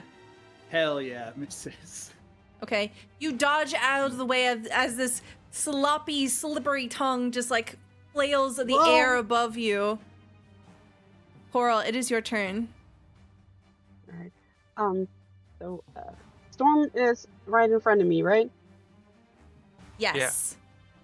All right. So Blue Coral girls just rise up. so Coral just wants to, grab Storm's shoulder, and Storm will allow it, drag her back like 5 feet to move, and then she'll use her crossbow. So she will move back. She will just see if she can move Storm back with her, but she's not gonna fight. She's just The gonna. Storm is still holding onto the bag of holding, which is currently glued to the mimic, so I think that would also pull the mimic back. It depends on if you let go or not, because if you're not letting go, Coral will let go.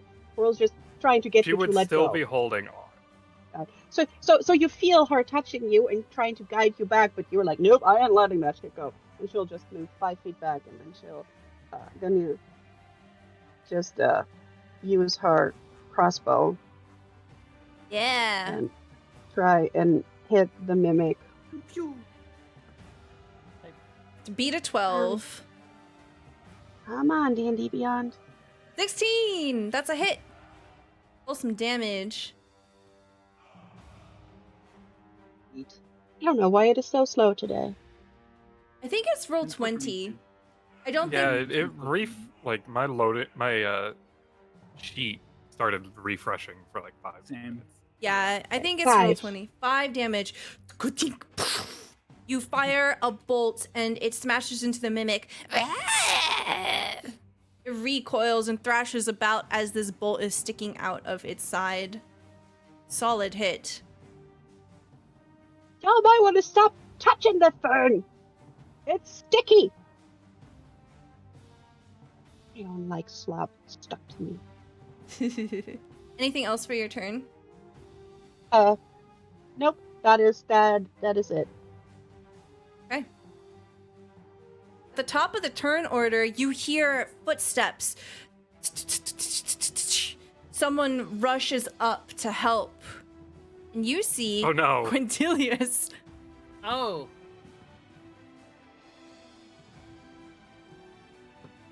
This is the kind of character who'd crit fail the firebolt and hit one of us. I can't say anything. I missed. And then blame us for being in the way. Quintilius will join the fight. This is my time. Oh, Stand damn. back, He peasants. outrolled me. yeah, get And you see him, he forms a ball of magic between his hands, and he launches it out. Oh, that was, hold on. It always defaults to whispering. It was a 21, but we'll see what it is this time. 17. You see magic explode against the side of this mimic as it takes 10 force damage. Quintilius says, I've arrived. I'm here to help. Audible. Ugh. Be nice. Domeric I says, think. Nobody asked I for your thanks- help. I think. Thank you. Thanks. All right. Okay. So. so The stickiness is now no longer. you still happening? you still have to roll. It will take up your Okay. action to try to break it free. So you either roll acrobatics or athletics to pull your weapon free. Okay. Let me look at my spells, see if I can do anything else right now. I need to. Okay. I actually. Let me see here. Yeah, he beat your initiative because he's got a feature called Excited to Be Aw. Here has advantage on excited. Wait, That's great. That's fun. Okay, so let's see. I think instead, if I think rules would still allow me to do this, I would like to go ahead and try to cast Primal Savagery instead. Go ahead and post that into chat. Um, I don't actually know what that does. Yes. Laws. Did it work? Yes. You channel Okay. primal it's magic to like- cause your teeth. Okay, this is an action. Make a melee spell attack against one creature. Yeah, absolutely. It's like using shocking grasp or something. Yeah, so you can absolutely do this if you want, but you will also have to roll to see if you break free, because otherwise you'll get stuck to it. Oh, okay. So I still need to do the roll, that roll no matter what. No, if you hit it with your hand, your Oh, if I hand will hit get it. stuck Yeah, to yeah. it. Yeah. Got you. Okay, so, you know what? Screw it. I'm just Could be worse. You could be the person who does Right. bite attacks. right. I want to do damage. Let's see. Okay, so, how do I? We'll probably kill it before it gets a chance to murder you while you're holding it. Where did I put that to roll it? Did I have it? It there? should be an It's- attack if you had it Yes, set up. I did have it set up. Just first battle jitters. There we go. Ooh. That's a dirty Ooh. 20. That hits. Yes. Go ahead and Nice. roll some damage here. Okay. Hell yeah. Nice. Max damage. 10 acid damage. There's some. Goody goo. Oh, wow. This is so unfortunate. Okay, can you describe to me what this looks like as you're attempting to do this attack?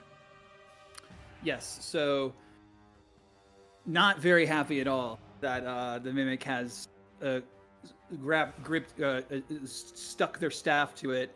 Miri is going to get irked, and you'll see this like sort of corrosive energy come from their fingernails. Not so much acidy, but like sort of like earthy, like rotten, and they'll just like slam it down into the I assume the tongue of the mimic where their staff is also stuck. As you slash into it, it is a grievous blow. It looks as if it would be devastating in both force and quality. However, you see that acrid, rotting quality that's coming off of your fingertips just sort of rolls off the tongue, and it doesn't seem to affect the mimic at all. Oh no! It is immune to acid damage. Oh no! Okay. Yeah, and then superficially, it ends up like just sort of slamming your weapon into the side of you. It doesn't do any damage, but it, Right. it just kind of flexes in the moment. Ugh. Show off. You will have to roll an escape for me. You have to beat a DC 10, 13. sorry, a DC 13. Okay. And what am I? Acrobatics or athletics. That's right. Okay. 7. You are now grappled as you're stuck to the tongue that you tried Great. to hit. Great. Well, there goes my now I understand the previous question. If you. All right. Sweet. What is the state of this mimic look like? You see that it appears to be leaking this strange viscous black fluid. It does appear to be quite bloodied. Does it seem like it's on its last legs, or if it could still go for a while? It appears to be close to 50% of its health. Thanks. I don't think that worked, guys. Try something else. Storm is going to stand up on her hind paws and take in a deep breath, but instead of letting out her concentrated lightning breath, a single thin wisp of lightning strikes underneath the mimic and casts Create Bonfire. Oh. DC 14 Dex save when you first enter it, or if you end your turn on it, you do the check again and take damage. Okay.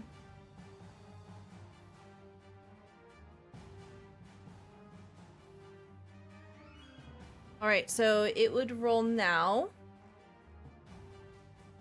Yeah, because the bonfires appeared under it. Yeah, it rolls a 3, it fails. 5 fire damage as this little spark of lightning quickly blooms into a fire around it, but avoiding all of our attached friends. Yeah, you see the fire kind of burn it. It goes.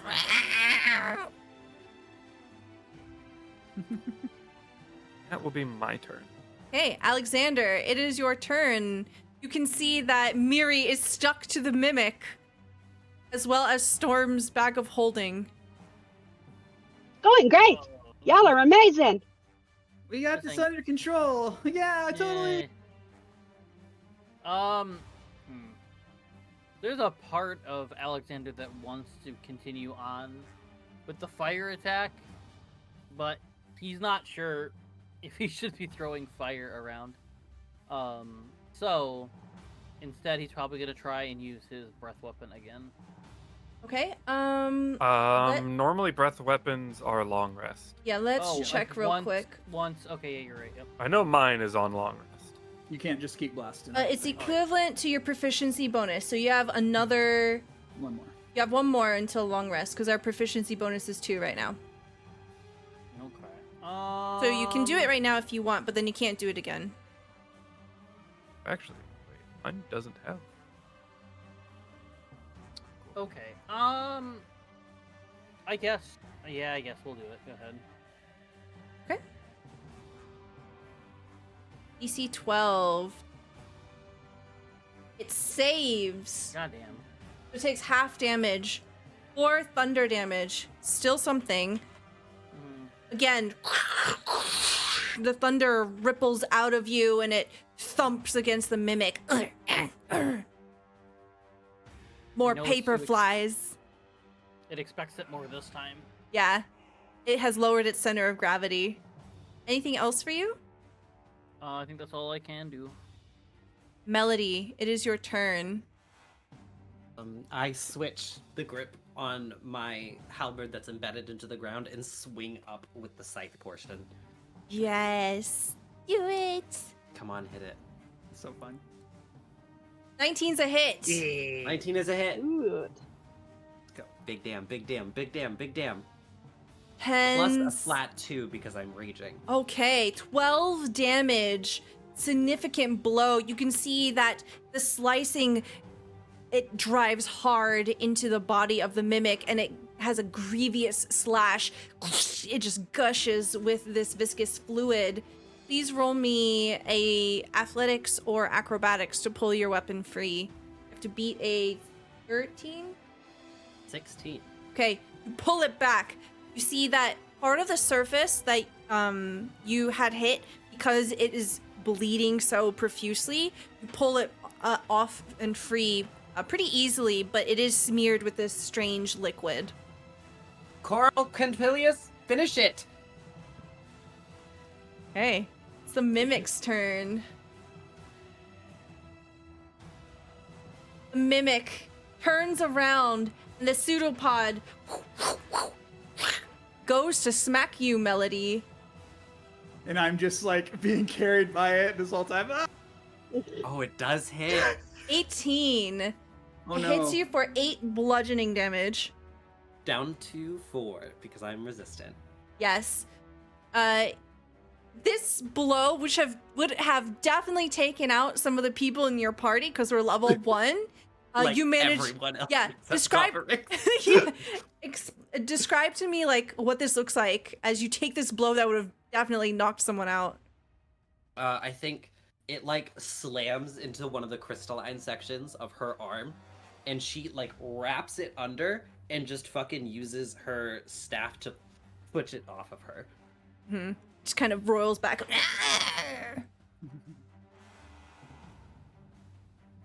If it stays where it is, it takes the bonfire damage again. Mhm. Yes. And I There is- dare it to run away. Here's the damage roll if it fails. Also, since the pseudopod did technically hit you, I need another escape roll from you, please. Okay. Beat a 13. 16 again. Easy. You manage to pull free.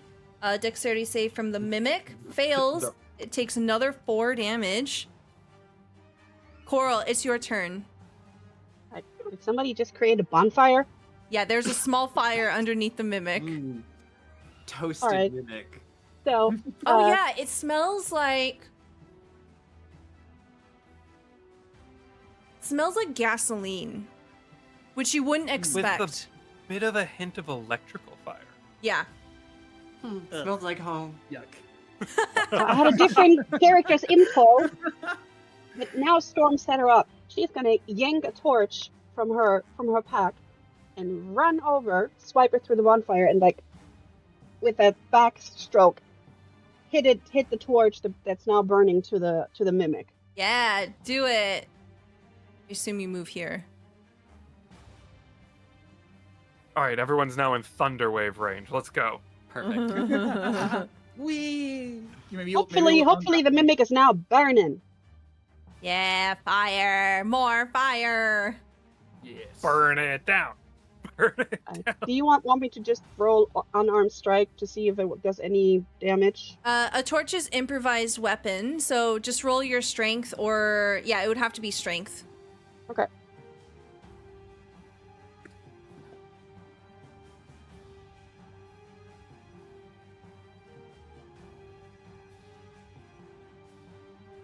Come on. Oh, that's a nat 20. So strong. Wow. She did not Muscle like it. queen. Fuck That yeah. mimic hurt her friend, you know? We just had a That's right, freaking thank dress you. up montage. I appreciate And that thing smacked my new friend. Blue girls Yeah. rise up. Montage. Let's Okay, go. so if you hit something with a torch as an improvised weapon, it does 1 damage, but you manage to do 2 damage because it's a crit. And hopefully light it on fire because it's a lit up torch. Oh yes, you can all smell that gasoline, just sort of like permeating the space now. It's intense, and it looks extremely fucked up. Anything else for your turn? Like, stop touching my friends! And that was it. Okay, you see Quintilius jump up onto the bench here, then sends out another magic flare. And that one. I knew it. Hold on, who does he hit? There, Guys, all 1, know. 2, 3, 4, 5. 1, 2, 3, Menace to 4. society with I wanted to 3 hit names. It hits Coral for 8 force Aw.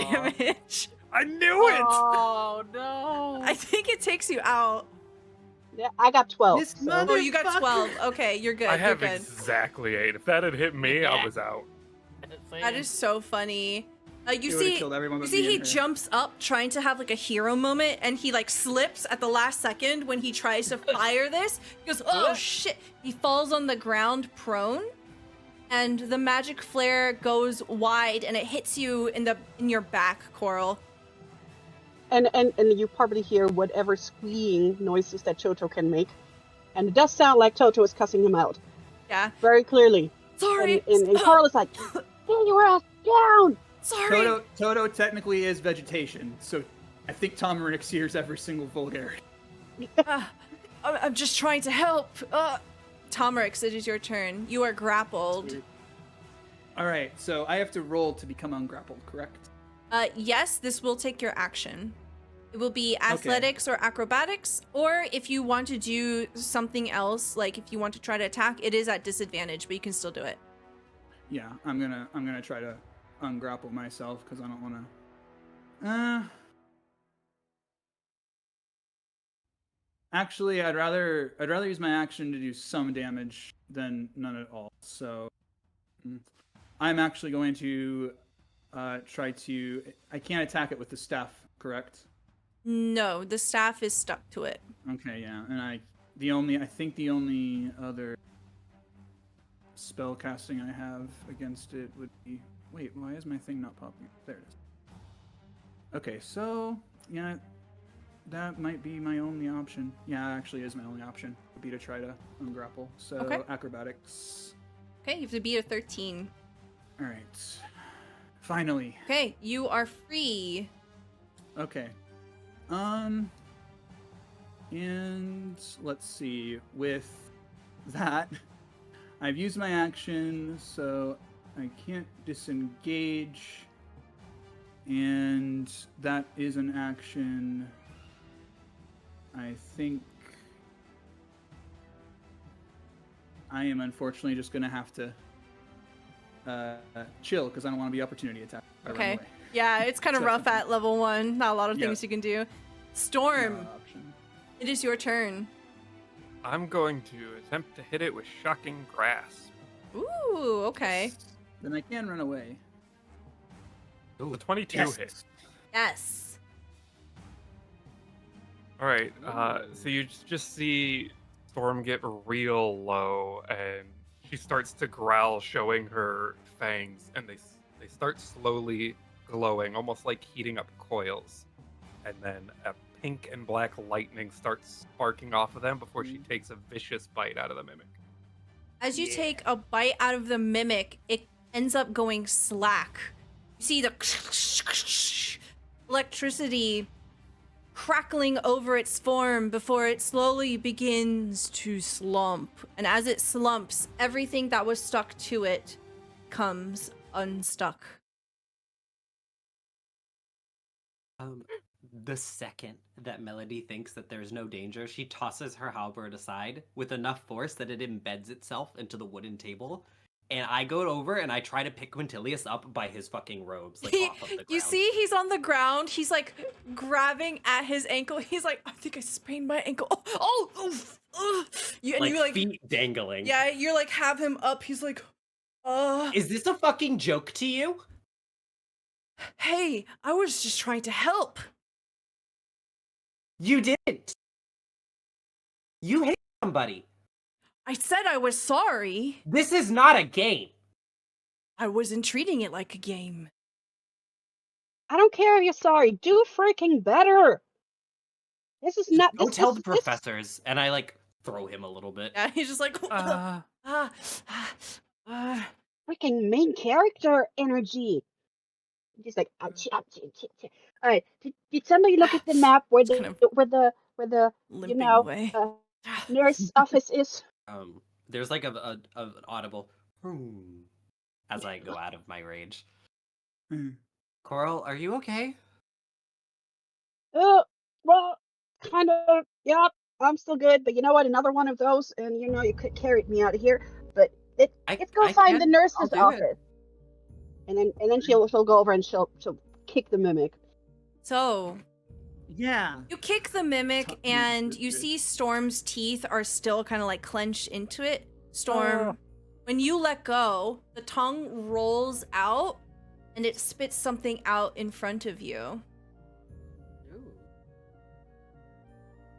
You have Still drawn thinking Chojo is still cursing and planned. a key card. You get a rare magic item at level Oh. 1. Magic items, magic items. Let's go. Let's go. No. God, I'm such a great dragon. Thank you, Godfather.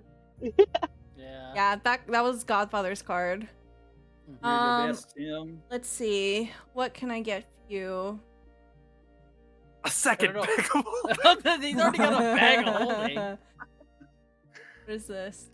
But this one would be debt free. What's better? What's better than one when you can have two? A Matryoshka bag of holding.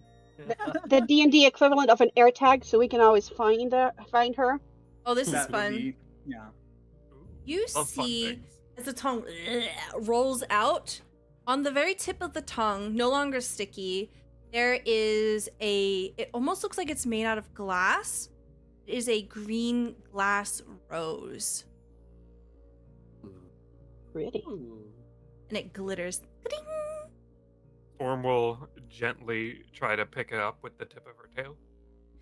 Yeah, as you hold it, a harmless, just visual effect, green gas begins to gently waft around it. And as you're holding it by its stem, you gain resistance to poison damage. If you would take more than 10 poison damage from a single source after applying the resistance, the rose disintegrates and you take no damage instead. As an action, you can blow the petals from the rose to produce a 20-foot cone of poison. Each Oh my creature in the cone must Damn. make a DC 15 Constitution saving throw or take 3d10 poison damage on a failed save, half when succeeding. This destroys the rose. So you can add green chromatic rose to your inventory. Fun fact: I have advantage against poison and resistance. Nice. So- Fun fact, I Don't have worry like about me. 4 AoEs that can blast our teeth. But you're a sorcerer. Be Mhm. real. That's a fancy. Orm is going glass rose you to got. gently stick the stem of the rose into her scarf. Okay, wait. Each of you line up. I need to check you. What? Okay. What? And Melody is gonna go over looking for any injuries, any they might not have noticed, things like that. I don't think Okay. I even got licked. Yeah, Storm. You That have is to check. nasty. It is What? It important. had a tongue. What do you think I was It gonna did. do? That's why you wouldn't go close. And we're gonna have a chat about why all of your first instinct was to run in spitting distance. That's all I can do. Well, You got me someone was in danger, and I just wanted. As you look over everyone seems mostly fine. Coral does have some singe marks on their back from where Quintilius had accidentally hit them. And what you do notice, though, is that the mimic begins to leak out this strange liquid. Does Coral notice that? What is your passive perception? Let me look. 14. Yes. Okay, because then she would totally try and catch that with one of her little bottles Yeah. from our herbalism kit, because absolutely, that is totally her jam. It is really weird. It's a black, oily substance. It's too runny to be blood. It's too... It doesn't smell like gasoline, but it has this sort of unusual rotting scent to it. She's just like, this is very cool. Once I get this taken, I gotta do some research. Okay, nurse, and then the library. How did this thing even make it onto campus? You see, running up is a professor. Oh. Dressed in the colors of silver quill. Professor gestures over to the group of you. Students! Oh, well done! Oh, No thanks to you. Wait, no. excuse me? She furrows her brows at you. Who do you think you are? Have you ever been licked by a mimic before? You've never, Tom, this. It was the most disgusting, revolting experience of my life. Miri, calm down. There were other emergencies. People hurt each other just as much as monsters. Yeah. I've just never seen one of those before. I'm so kind of rattled. I'm sorry for yelling at you. It's all right. Are you okay otherwise? I think so. It was very gross. Coral took a nasty hit. Yeah. I'm not by the mimic, but you know, some people just think they're the main character and they can't aim. But the nurse, after, how did this thing get here? And why is it disgustingly leaky? Yes. Again, I apologize. Would you be able to help us understand a little better? Yes. And she seems kind of distracted. Her attention is fixated on Coral. Please, come here. And you see her beginning to cast a spell, and you see this soft green light beginning to emanate from her fingertips. And she'll try to cast Cure Wounds on you. Okay. And, it'll probably be full health, but let's see. That work? The professor's distracted. I want to saddle up next to Alexander, Mhm. and I pull out my little plushie. It kind of looks like ink, doesn't it? Looks at it a little bit. Yeah, kind of.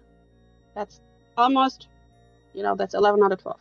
That's The good. blood, Almost perfectly. or whatever's coming out of it, not the plushie. Right. No. Well, the teacher does that. Waiting to the. Where's the teacher on the hotness scale? Oh. Yes. Better important questions. Yes. Thank you for recentering everything, Viv. So hot, like cute. This professor is wearing silver quill colors. You can see that she she prides herself in her appearance. There is definitely an aura of like hotness with them, but she has that sort of like cute, soft vibe to herself. She is a bit younger. We'll say that she's probably like late 20s, and she is very focused as she's trying to heal you. There is this soft smell of eucalyptus as she's applying this magic onto you, and it's warm and comforting, and you can feel it kind of washing over you past the injury. Does that feel better? She's gonna be like, yeah? My name's Coral, and this Toto is nice to meet you. Nice to You meet smell you good. too. Oh, thank you. My name is Professor Sharpbeak. Nice to meet you. Beak or beak? Beak. Sharp. Beak. Aw. Mhm. Alexander, I don't have anything on me to like take a sample. Do you? You mean this? And she'll just like pull out the little sample that she got. One more. And she has a couple more little, jars, like almost like, almost like Yes. Thank what's you, that word? Coral. the things that you grab and hang over a Bunsen burner, but they're like kind of chewy. The Vial? beaker. Vial. There you go. Yeah, I'm gonna take a sample as well, if I can. Little test tubes. Yeah, as the group of you are kind of bending over and like trying to gather samples, you're more than welcome to collect as many as you like. There will be a maximum of 5. The professor is looking more over the group of students instead. Well, if you are all right, then I will go tend to the other students. Some of them have injured themselves and fled in a panic. Yes, Oh. I wanted to again apologize. I mistook you for the person who was perhaps responsible for this creature not healing people. I apologize. Do you have It's any fine. idea what happened, though? Where did this come from? That appears to be one of the old costume trunks from the Rose stage. I've never seen one like that. What a bizarre occurrence. Well, So from I'll be having a word with the equipment managers over there. They're supposed to keep this sort of thing from happening. where can we go to find that place, that area of the campus? She Do points they in a actually have direction. roses? Yes, they do. Oh, yeah. Let's go look at the roses. There was a little gnome girl. She had red hair. I don't know if it's hers, but she was the one who we heard screaming. Oh, yeah, Yes, she went into the gallery. Who it belongs to. She was a little injured, I think. Also, main character energy, the third.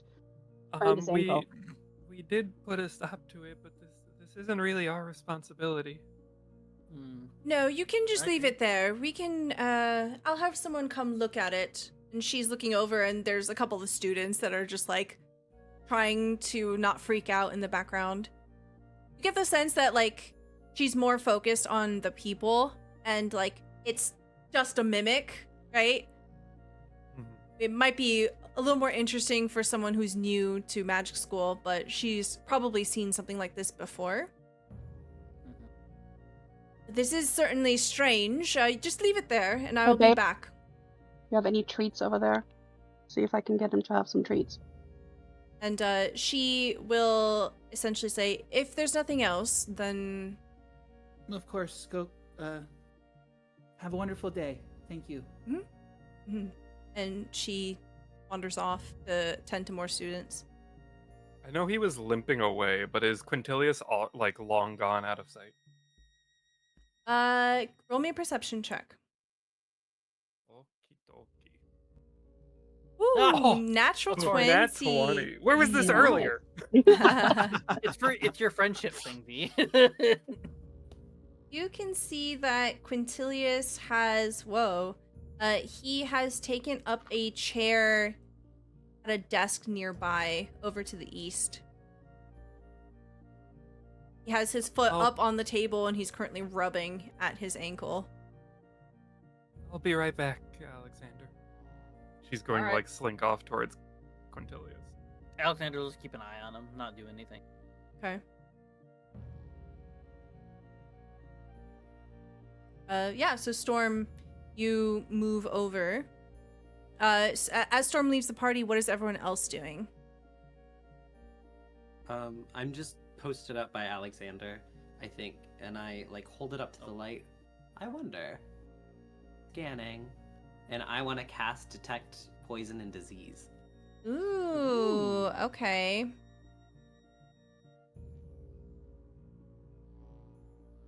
Go ahead and post Mary will that be into the observing chat, this. please. I'd like to cast Detect Babes. Real. I'm right here. No Got a spelling. party no. of babes. Okay. What does it look like as you activate this? It will return a result of it is not a disease or poison.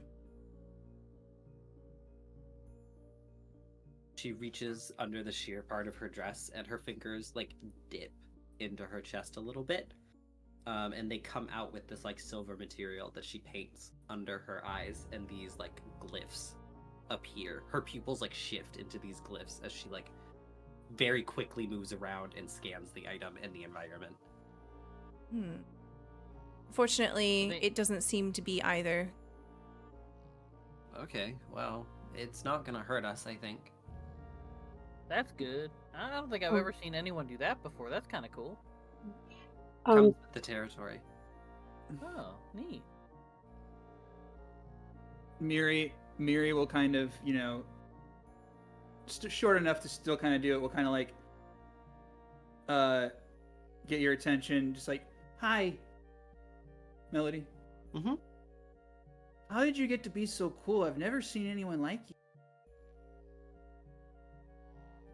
You're I so don't know. fun. And mechanical. I think that's the word, isn't it? Yeah. I mean, most of you guys grew up like with people, right? So you guys know what shame is. Yeah. I literally don't know her. So Well, excuse me. I didn't mean Yeah. to be rude. I've just never met someone that was mechanical. And it's You're really fine. fun. It's really I'm- fun to meet new people. honestly, I wouldn't even call it mechanical. Hmm. I'm more magic than anything. Oh. That's even more fun. And as this conversation's happening, Storm, you come up and Quintilius doesn't seem to even notice you. He's just nursing his ankle.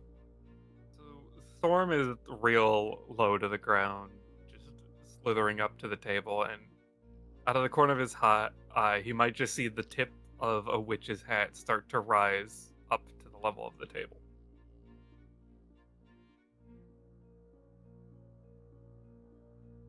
Nope. You rolled a 2. Ugh. Excuse me. Duh. Oh. He kind of raises a brow at you. What? Are you okay? He slowly lowers his leg to the ground. I'll be fine.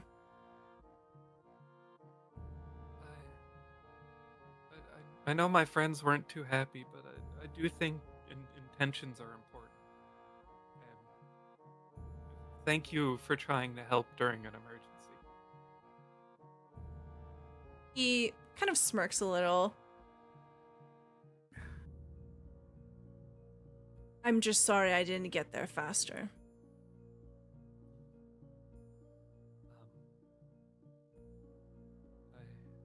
I know it might not seem this way because of how it turned out, but I think you'd be great in a team. He leans back in his chair, putting his arms over the top of it. He sort of leans his head back. Well, perhaps. I'd make a good captain, but so far, in my experience, I haven't yet met anyone who can match me and keep up. Well, that's part of being a leader, is knowing what everyone can do and using them to the best, right? Suppose so. What's her name? Most people just call me Storm. Storm.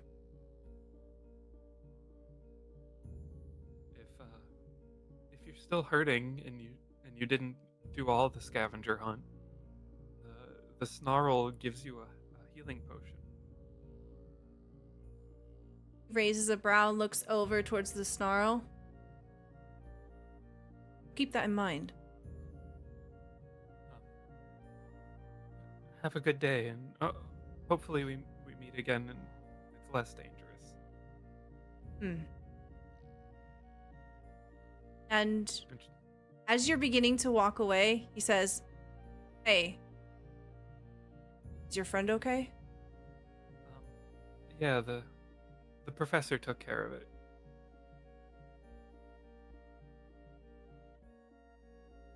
All right. And he slowly begins to stand up and limps over towards the snarl.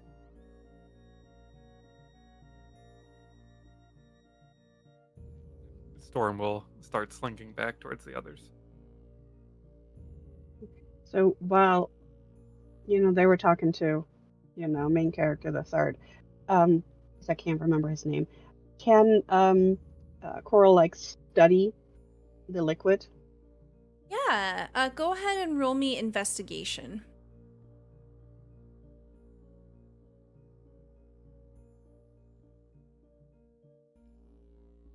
Sin is better than that, but that's okay. Come on. All right, nah, 7. Okay, with a 7, you think that this could potentially be some kind of leather conditioner. Mhm. It's not poison, it's not a disease or anything harmful. It smells awful, but So she won't be. you would have seen it splash onto people. It's on Melody's blade, and it doesn't seem to have any kind of destructive quality. It's more oil than anything.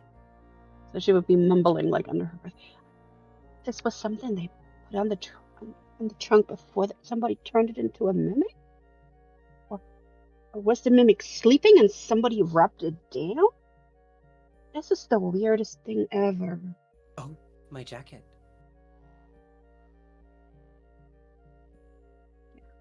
You look outfits back and you're trying to find your jacket, and you can see both Cataras and this red-haired girl coming up. The red-haired girl is holding your jacket and just sort of brushing it. Holds it out towards you. Gnomish. Oh, thanks, hon. She smiles brightly. This is what she looks like. Oh, She's so cute. look at that. She'd be trouble. She goes, "Hi, my name's Rosie." What's the whole name, Stella? Oh, sorry. No, she actually explicitly doesn't say that. She says, "Hi, my name is Rosin Blip was Fiddleums." Thank you, thank you. Yeah. It's important. Hello, Tomerix repeats that exactly. Thank you so much for saving my life. Of course. It was the right thing to do. You see Cataras reach over and pat her on the shoulder, and he says, "Much appreciated. Rosie here is part of the live-action role-playing guild with me." Oh, that thing you were telling me about before, yeah. Rosie, did you see where this trunk came from? Was it just sitting here? I brought it here. I was transporting supplies from the Rose stage to the back room. I swear nothing like this has ever happened before. I And it don't know was why I what? did that. It was perfectly fine until you brought it into here. Mm-hmm. Maybe somebody messed with it. Is she a first year? Yes. She is also not wearing any colors. Okay. We're trying to figure out what this is. Do you know what it is? Vial. Yeah, she reaches for it. She uncorks it, sniffs it. Ugh, that's nasty. I've never ever seen anything like this before. How about you? And she hands over to Cataras, and he just, oh, no, this is strange. Smells like death. Ugh. Maybe Does, someone doesn't from Witherbloom can help. Oh, that's a good idea. Looks like the biblioplex has mostly cleared out. I feel real bad. I hope no one got hurt. It's You're- fine. No one, everyone seemed to be okay, just superficial wounds. I wouldn't feel bad. It's not your fault. You didn't make it tongue me or do anything else to anyone. She was sort of like Phrasing. bends closely and pokes the mimic. And it's just basically monster meat now. Ugh. Yeah, don't touch that. Yuck. No. Okay. It was really sticky and yucky earlier. You don't want that stuck to you. Mm-hmm. Yeah, no, I it got was a very, Some people might need a shower or a bath very now. familiar. Oh, I need 20. Melody Yeah. put her Good hand on scrub. her shoulder. Why it didn't my health bar move? That's so weird.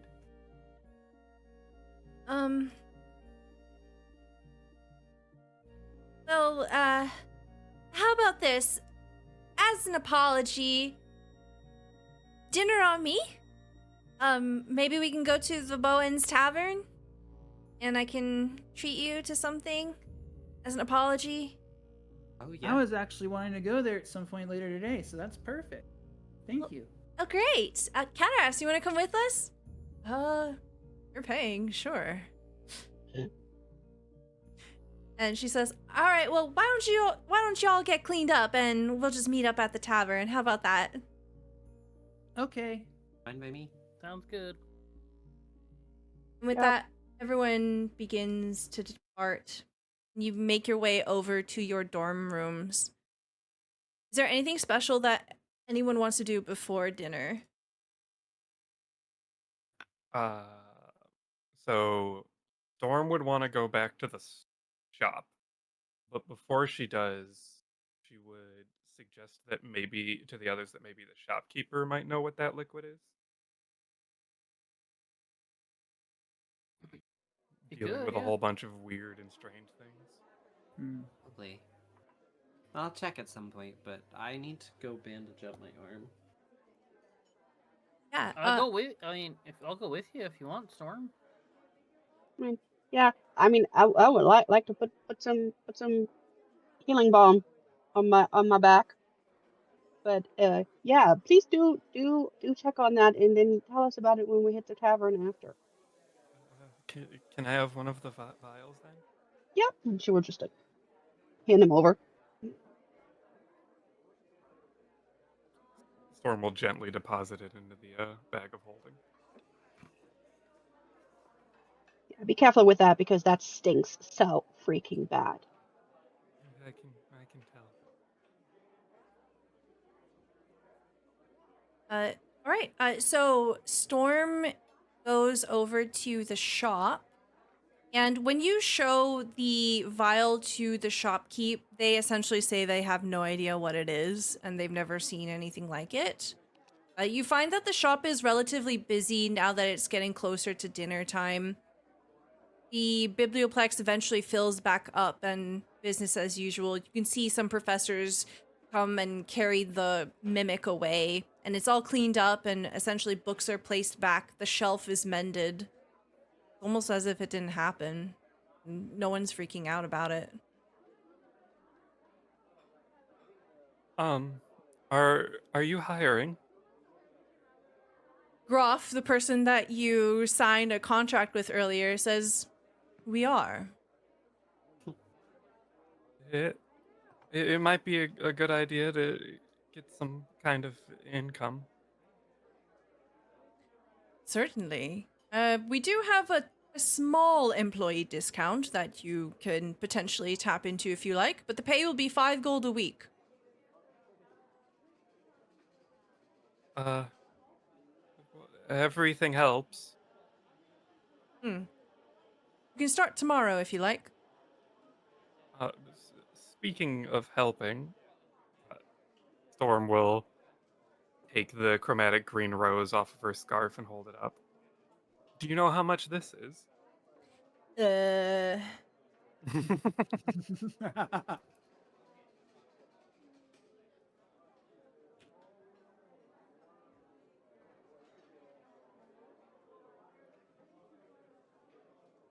I suppose I can buy it off of you for 150 gold. Hmm. Will that offer still be standing later? Yes, of course. Okay, if I need to, I'll come back with it. Very good. Write that down somewhere. I'm gonna forget. On it. And that's roughly all I wanted to do. Okay. Alexander, as you're like looking around here, you see in the shop that there's all manners of things you can buy. They all have different Strixhaven logos on it. You also see copies of the same plushie that you got from the orientation. So if you wanted to buy different ones, you could do it here. They're labeled as 5 gold each. Oh, okay. Let me look my gold. Okay. Yeah. Could I get one of them lore hole plushies? Oh, absolutely. And the lore hold plushie, I think looks like a rock. Give me a sec. Oh. Mhm.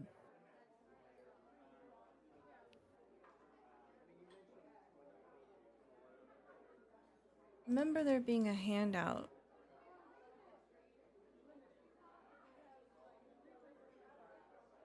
Looks like 2 rocks. Looks like two rocks.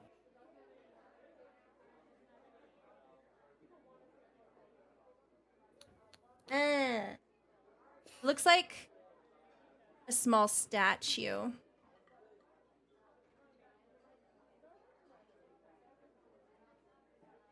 It looks like a small statue, kind of like a rock construct, but it's obviously a plushie, right? Got the big old eyes. Yeah. This is nice. Question, if I may. Being my first day and kind of your whole year around here at all, I'm thinking of going into the lore hole side of things.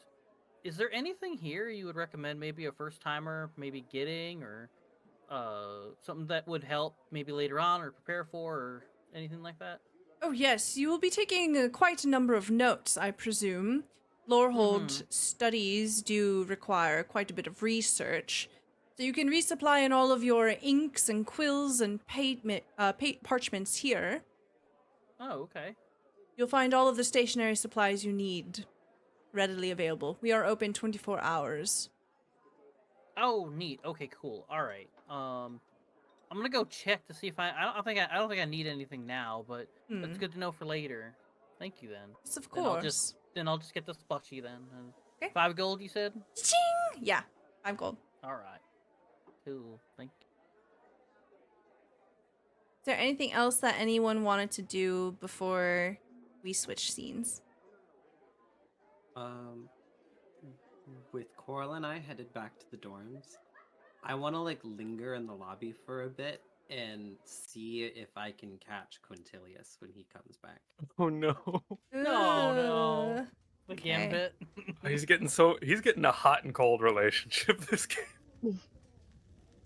Okay. I'll be wandering with you all too. Okay, about an hour passes and he doesn't show up. Maybe he's still working. He I'll was see him hurt. eventually. I kind of regret what I did. You know, that's okay. He probably does too. We'll talk to him next time we see him. To be honest, it might do him some good to stew on it for a bit. Agreed. Maybe. I mean, I don't regret saying something, but it's Oh, how no. you do it matters. Just because I'm stronger than people, I shouldn't push them around. Yeah. I get the feeling though. Don't worry about it too much. We'll talk to them when we see him next. Let's go get you cleaned up first. And I appreciate you having my back. In this case, literally. Oh, wait. I forgot to ask when I cast Detect Poisons, is Toto poisonous? I don't know. You have to eat him to find out. No, I don't. Oh. That's the thing. I know the location of any poisonous creature. Oh, I would let Stella flip a coin on that because I don't think Coral would have even considered that. So, Carl, you don't know. No, I'll I just don't leave know. it at that. Real. For Melody, who would know, yes. But it's a sleep poison. Ooh. Well, nobody's gonna eat Toto, so it'll be fine. I hope. Emergency rations. No! Toto's Not like cute. Coral would ever lick Toto, so I mean, Please wait, don't. she might actually. Comrex did forage a lot, but you know. Toto's made out of melatonin. Why can't I sleep? Amazing. So, without further ado, eventually y'all go to the Bow's End Tavern and you all gather around, you get a table, you sit with Cataras and Rosie, and they begin to kind of talk about themselves. Rosie very clearly has a really spunky kind of demeanor.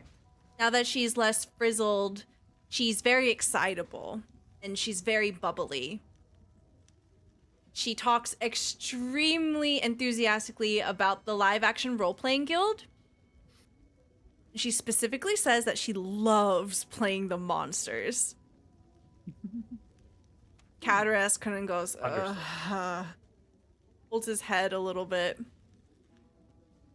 No, Rosie, sometimes I don't quite know if you understand or if pick up on it, but did you know that you giggle when you run after people?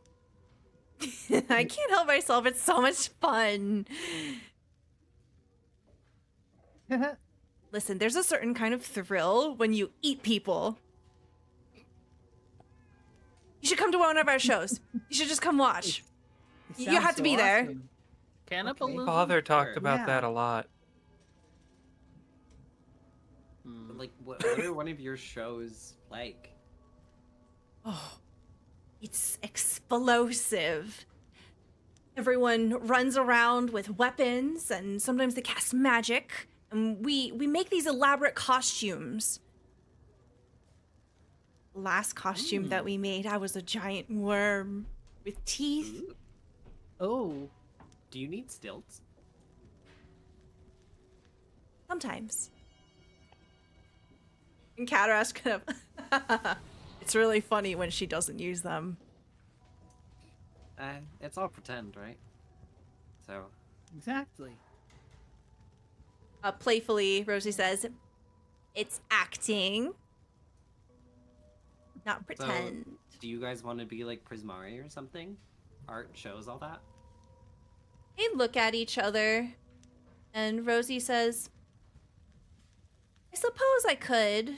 I've been kind of on the fence. I'm kind of leaning Lorehold. What about you? And Cataras says, I've had my eye on Quandrix, but I suppose I could be persuaded. And his eyes kind of flick over at Melody. I want to be in Quandrix too. Ah, excellent. I think Quandrix makes a lot of sense for what I'm here to do, but then there's Witherbloom, and I don't know, something about Silverquill.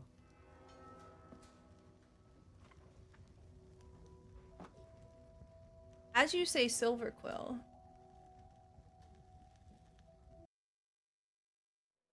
There are a number of other people kind of sat around you having dinner as well. Someone comes striding on forward. An imposing figure and powerfully built. This owlin, which is an owl person, has this sort of like scruffy demeanor.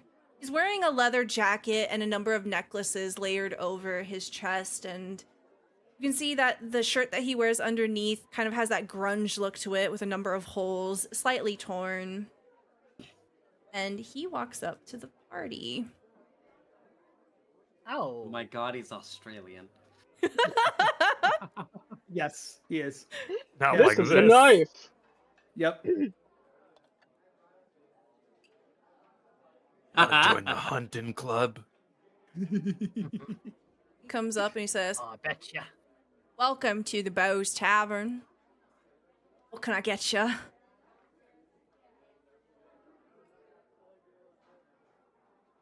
Could I just have some water for now? All right. Thank you. What's all the specials? Oh God. Okay, hold on. Listen, someone's gonna ask you. I know.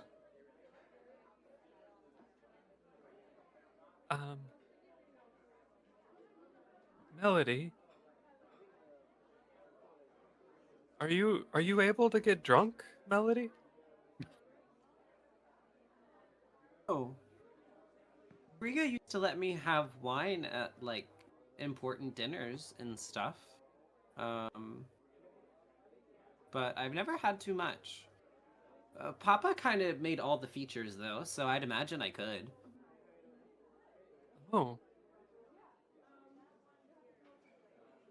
Why? well, I didn't know if you had the same biological responses. Always. But, kinda. As far as I know, I don't really experience things that different from you guys. I mean, there are some, like, very key differences, obviously. Like, I don't really want food or drink right now, and if I just decided never again, it would be fine. But I like eating and drinking. You see this owlin kind of lean forward and up nodding towards you, Melody. I'd recommend the fish and chips here. They're a type of greasy that sticks with you. What kind of fish? Looks at my trident roommate. Is it cod? Yes. Stella just immediately forgetting all the kinds of fish that exist in the world. Ever existed? Yep. There are no fish. What is a No fish? fish. Yeah, What is we've a got fish? we've got mackerel, we've got cod, we've got trout, salmon, ahi ahi, Yes. mahi. Is it mahi ahi? Mahi. Mahi mahi. Ahi mahi mahi. I think ha. ahi is a sparkling water. No. This Hey, is is the it advantage of tuna? someone working in the kitchen. Well, there is ahi tuna. He lists a lot Oh, of yeah, fish. true. Okay, there's so many fish. All of the fish. Yeah, Do you have like a sweet mead? betcha. I'd like a big one of that. All right. I heard that like the wrong meat. Oh, we've got I meat. think I'm up You for want meat? consumption right now.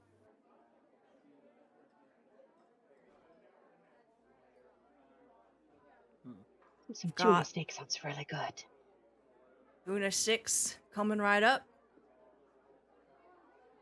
Do you have some seaweed too? Oh, we've I got need some fried snackies. seaweed. We've got baked seaweed. We've got seaweed Awesome. noodles.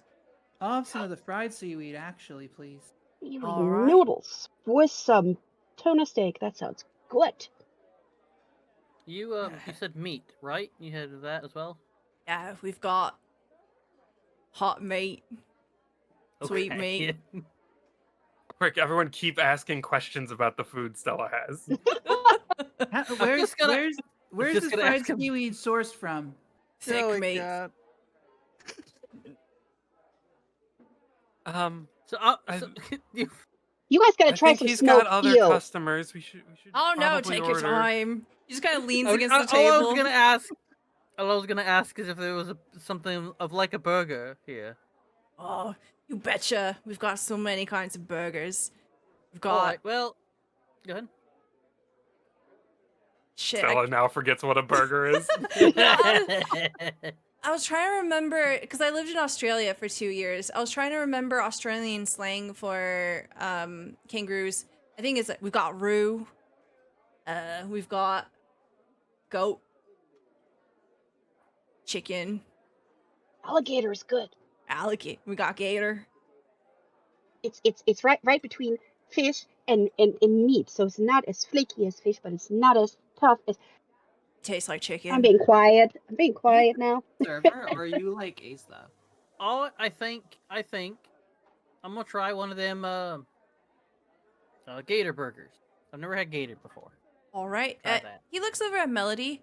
I work here. Yeah. Yeah, well, I meant like, is this like, are you like the proprietor? That's Oh. the word. No, I'm a second year. Oh, What's Where do what's you your go? name? Oh, he sits down. My name's Javanish Stoutclaw. Oh, I Melon. love that name. Tomerix will pull out the letter of recommendation and say, I think I'm supposed to give this to you. I'm wanting to work here for my work study." I'll Oh, hand him the letter. he looks at it and A he kind of recommendation. blinks at it, reads it. Oh, all right. Aisla's good people. If she vouches for you, then absolutely have you head up right on in. Okay. I'm gonna finish my water. All right. Oh. Where do you study? Oh, I joined Lorehold. Everybody's in Norfolk these days. I like to read. It's fun. There's no. What's your favorite end to it. book? So, and he leans in, he gets real into it. He says, on the surface, Silk Ball might seem like your everyday physical sort of endeavor, but it actually has a deep and rich history. It can actually the roots of it can actually be found in different planes of existence. You see? And then he goes on and starts info dumping passionately about Silk Ball. And so the Storm is various taking modern notes. formations, you see, they are actually archetypes and, in a way, representative of the people that helped invent this game, very begin with. Did they still use some of those ancient formations? Oh, absolutely. Classic. Tomerix has been Fascinating. enthralled and has like started like taking things on the table. Oh, the food hasn't arrived. Oh no, but like they're what I meant was like they're taking like lead Okay. and they're like sort of like trying to make the formations as he's talking about them. Yeah. Because they're enthralled. Yeah, and then like enthralled he with like this reaches Silk Ball thing. over, just leaning over. He's currently sitting next to Coral, and you can, as he leans over, he smells like sandalwood and caramel and I don't know. That sounds kind of nice. Sandalwood and caramel. How about Yeah, that? he leans over and he'd like adjust some of the leaves. Oh, just like that. Yeah. You know, there's a theory that the first Silk Ball game might have been made by some kind of cosmic interplanar space traveling dinosaur. Isn't that Oh, has amazing? Has anyone ever Yes. met it? Or seen it? Well, I presume so. If it's documented, someone must have seen it. Hmm. Fascinating, isn't it? Yes. Do Oh, blimey. And he stands up. Oh, let me get you your food. And he just kind of stalks away. After info Tomerix. dumping for like 30 minutes. Tomerix, especially at the mention of the dinosaur, was enthralled by Silk. And not having found or thought of an extracurricular activity yet and being somewhat physical, they're interested now. But the motivation they have is to find this interplanetary dinosaur. If they play enough Silk Ball, just maybe one day they'll see it. I'm gonna roll a special skill check real quick. Okay. Confidence. What? I rolled a 17 on confidence. Storm is just gonna say he was pretty hot. Rosie giggles. She says, yeah, Javanish has a bit of a reputation. Oh no.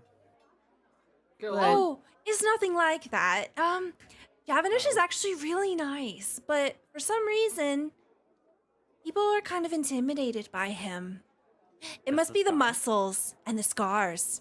Yeah, He did have a lot of muscles. yeah. Mhm. Are you guys still talking about Silk Ball? Huh? Huh? No. Huh? Kinda. Javanish really likes Silk Ball. Yeah. Right. That's why. Because if I'm gonna be working with him here, and then we play Silk Ball together, like that'll be awesome. Because we'll be like coworkers and stuff, and our synergy will be amazing. Do you know if Maybe he Storm plays can Silk walk you to Ball or if he practice. just reads it? Oh, he did say plays. He likes to read a lot. Oh. You see Rosie kind of enthusiastically gesture. Oh, he plays. I referee, so I get to see him play pretty often. And whew. Oh, you referee? Yeah, at the Yeah, I was intramural actually- fields. I was actually hoping to become a referee. Oh, I was I've and I been was wanting told to I play. should learn to be better at having a strong voice. oh, I would love to help you out. Just come by tomorrow sometime. Let's Two go jobs together. acquired. Let's go. Let's go together, Storm. I was wanting to play. I'm sure you'll do great. Oh, if you want to play, you're gonna have to talk to one of the Silk Ball members. Oh, okay. So I can Like talk to him. Javanish? Yeah, you can Yeah. talk to Javanish, or you can Awesome. talk to Tilana or Melwinthorn. Hmm. Scribbles the lilies. Yeah. Javanish is the senior member, though, so it's probably better to talk to him. And also, he seems to like you. Okay. Rosie, it seems like you've been here a while. Do you know where I can talk to somebody about being a lab partner? Oh, And as she's thinking, Cataras will laugh. Oh, Rosie's the first year, but she gets really excited and she makes friends really easily. So she just knows pretty much about anybody. And Useful trait to have. Yeah. if you wanted to work at the labs, you probably want to look for Urzma Talk. Got it. Thanks. Just a word of advice. He's not really a people person. Try not to hold that against him, I guess. He means well, I think. I'm not sure. I guess I'll just hope he'll be intrigued by me then. I certainly think he will. He's a bit of a character. He's a second year. Hold, I guess, or a Quandrix maybe. Actually, no. He is Witherbloom? Question mark. 1 second.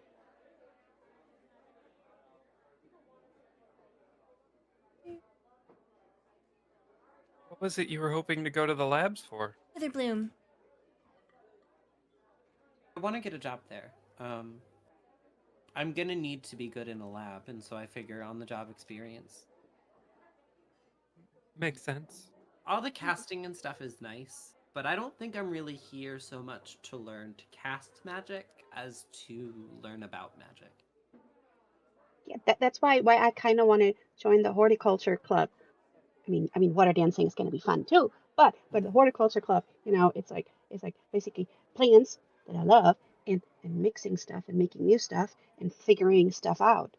Ooh, ooh. If you want to join the horticulture club, you have to talk to Urzma Talk too. Ah, okay. We'll go together, Coral. That sounds like a good idea. There you go. And you Yeah. know what? We might be able to do some testing on that stuff from the mimic too. Maybe. Ooh, he's a good person to show that to. Yeah. That's a Oh, good good, we idea. haven't been- Hatteras is like, he's weird. I'm Good a luck. big girl. I'll be fine. You know what? Normal's boring. Yeah, normal's agreed. boring. That's I'm right. weird too, very clearly. High five. I don't And think any of us Rosie are like normal. has to climb as up on as the you know, table to try to high five you. Yeah. as Yeah. you know, a mushroom's climbing in her hair. Yeah, we're weird too. Of- Sander, what do you want to do? I mean, the rest of us are like, gearing up. Can we Who's in help? charge of the water dancing club then? Well, while we're talking about I clubs, want to talk to Lorene. Lorene. Lorene too. Wait, that's a pretty Hmm. name. I'm not sure if I'm gonna have time for a job, but you know what? Uh, I can always then later see if I have time because I would love to join the gardeners because those awakened shrubs were way too cute. I gotta learn how to Ooh. take care of those. Mm. You know the one in the plaques, the cute ones? They Yeah, go. yeah. "Grrr." We never did get that Weatherbloom student's name, did we? No, we completely forgot to ask, did we? Mm-hmm. We were kind of They were busy. so nice too. That's okay. We'll meet them again. Yeah. Sure we will. Alexander, what do you want to do? Oh, well, I'm gonna do the Dead Language Society. So that's the one I'm gonna be trying to join up with. Um Sounds really as interesting. well. Also, um as far as like jobs and such, I think it'd be kind of a fun little mix to do the biblioplex. I want to try and do the library. I always Oh. loved the books. You should go speak to Drasimir. Drazimir's the second year. Very nice. Okay. Kind of mumble a little bit though, so you might have to ask Is- them to repeat themselves. Is Drasimir for the Dead Languages Society or for the biblioplex? Just to be clear. Biblioplex. And then Okay. Hatteras kind of like hushes his face and says, if you want to join the Dead Languages Society, you have to talk to Quintilius. Hmm. Isn't he a first year? He is, but nepotism, you know. Oh yeah, that whole thing. Okay, but my nepotism definitely beats his nepotism. Yeah. Uh, Wait, why? what's Um, the opposite of nepotism? I know. Merit? Being nobody. Oh, I've been that my I- whole life. I'm looking up the exact. Feel that. I like Melody more, so He's not I the think dean, right? Stella, he's just a professor. Mr. Mr. He is a dean. There's 10 I'm- deans. May or may not know a dean, and he's like kind of a distant uncle, I guess, if you can look at it that way. What? Go ahead He's where I got the and cloak from. roll performance here. Oh God. No. Roll charisma. Okay. Still, oh God. You have a -1 charisma. I Okay, do. within 8, the two of them just sort of drop their jaw. What? Okay. No, a dean. All right. He's kind of how I got in, I think, because I don't really have that much magical aptitude. Okay. I got in thanks to a professor. Mm-hmm. Mm-hmm. Hatteras takes a got- sip of water. Do you know what professor? I'm sure Storm does. I don't remember if we just. I don't remember either. You give a professor's name, and he goes, ah. Okay, I don't know that professor. The food arrives. It is piping hot. It is fresh. It is greasy if it needs to be greasy. It is crunchy if it needs to be crunchy. And a great number of drinks are set out. Javanesh gives a wink to the table, says, brought a little something extra, and leaves a cake. Oh, Javanesh, Yes? my friend here wanted to ask you about Silk Ball. yeah. All right. Well, I gotta do some rounds. If you stick around after the restaurant closes, then maybe we can have a chat. Absolutely. I look forward to it. All right. Good on ya. And he stalks away. You know, Kataras, if you really were interested in Prismari, Professor Nasari is the guy I know. So I'm sure he could show us around and show us what it's like. Oh, you see Cataras blush, and he says, look, I just met you, and I don't want you to feel like I'm trying to get any favors or anything. I really appreciate it. It's really kind of you, but Okay, I'll take you up on it later, perhaps. sure. I mean, I have to check if he's cool with it. I don't really know if I can ask him for things. All right. Well, if there's anything I can help you with, just let me know.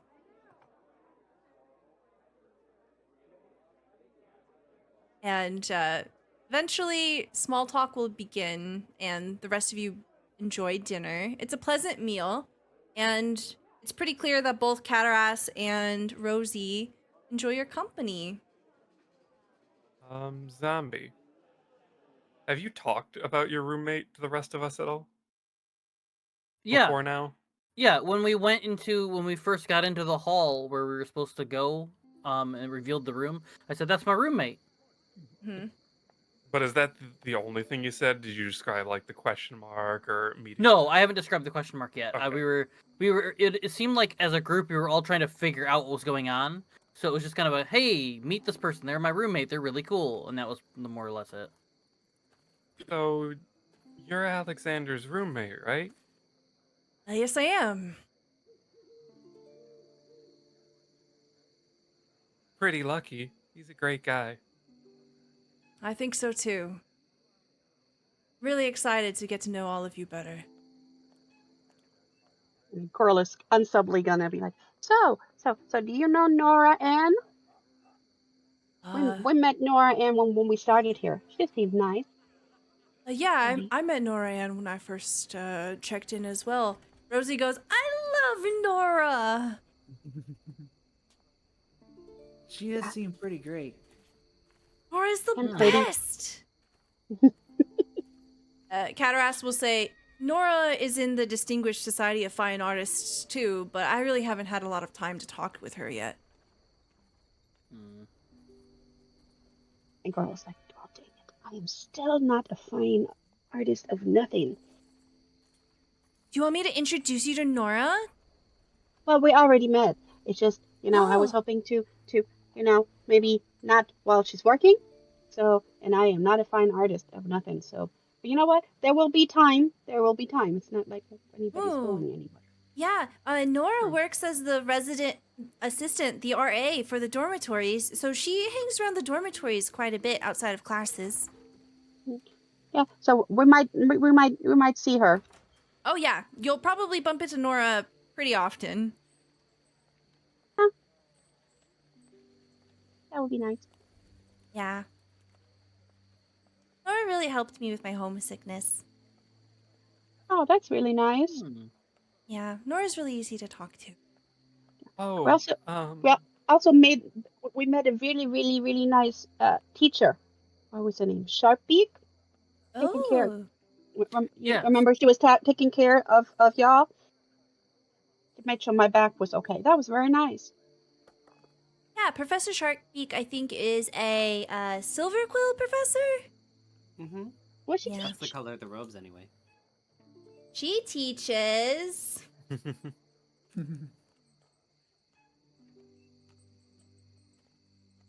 How to explode people with your mind.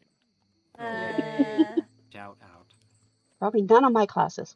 A mind-blowing God. experience. There's so many handouts on this fucking game. I'm so sorry. It's The taking me a lore. while. That is okay. She teaches beginning incomancy. Hmm. Do we know who will teach, basic magical auras and history of magic and art? It's just like I'm a little. It's like if you don't know your teachers yet, and it's kind of Mhm. anxiety inducing. Yeah, and then Rosie will go on to basically info dump what she knows about the professors, especially for first years.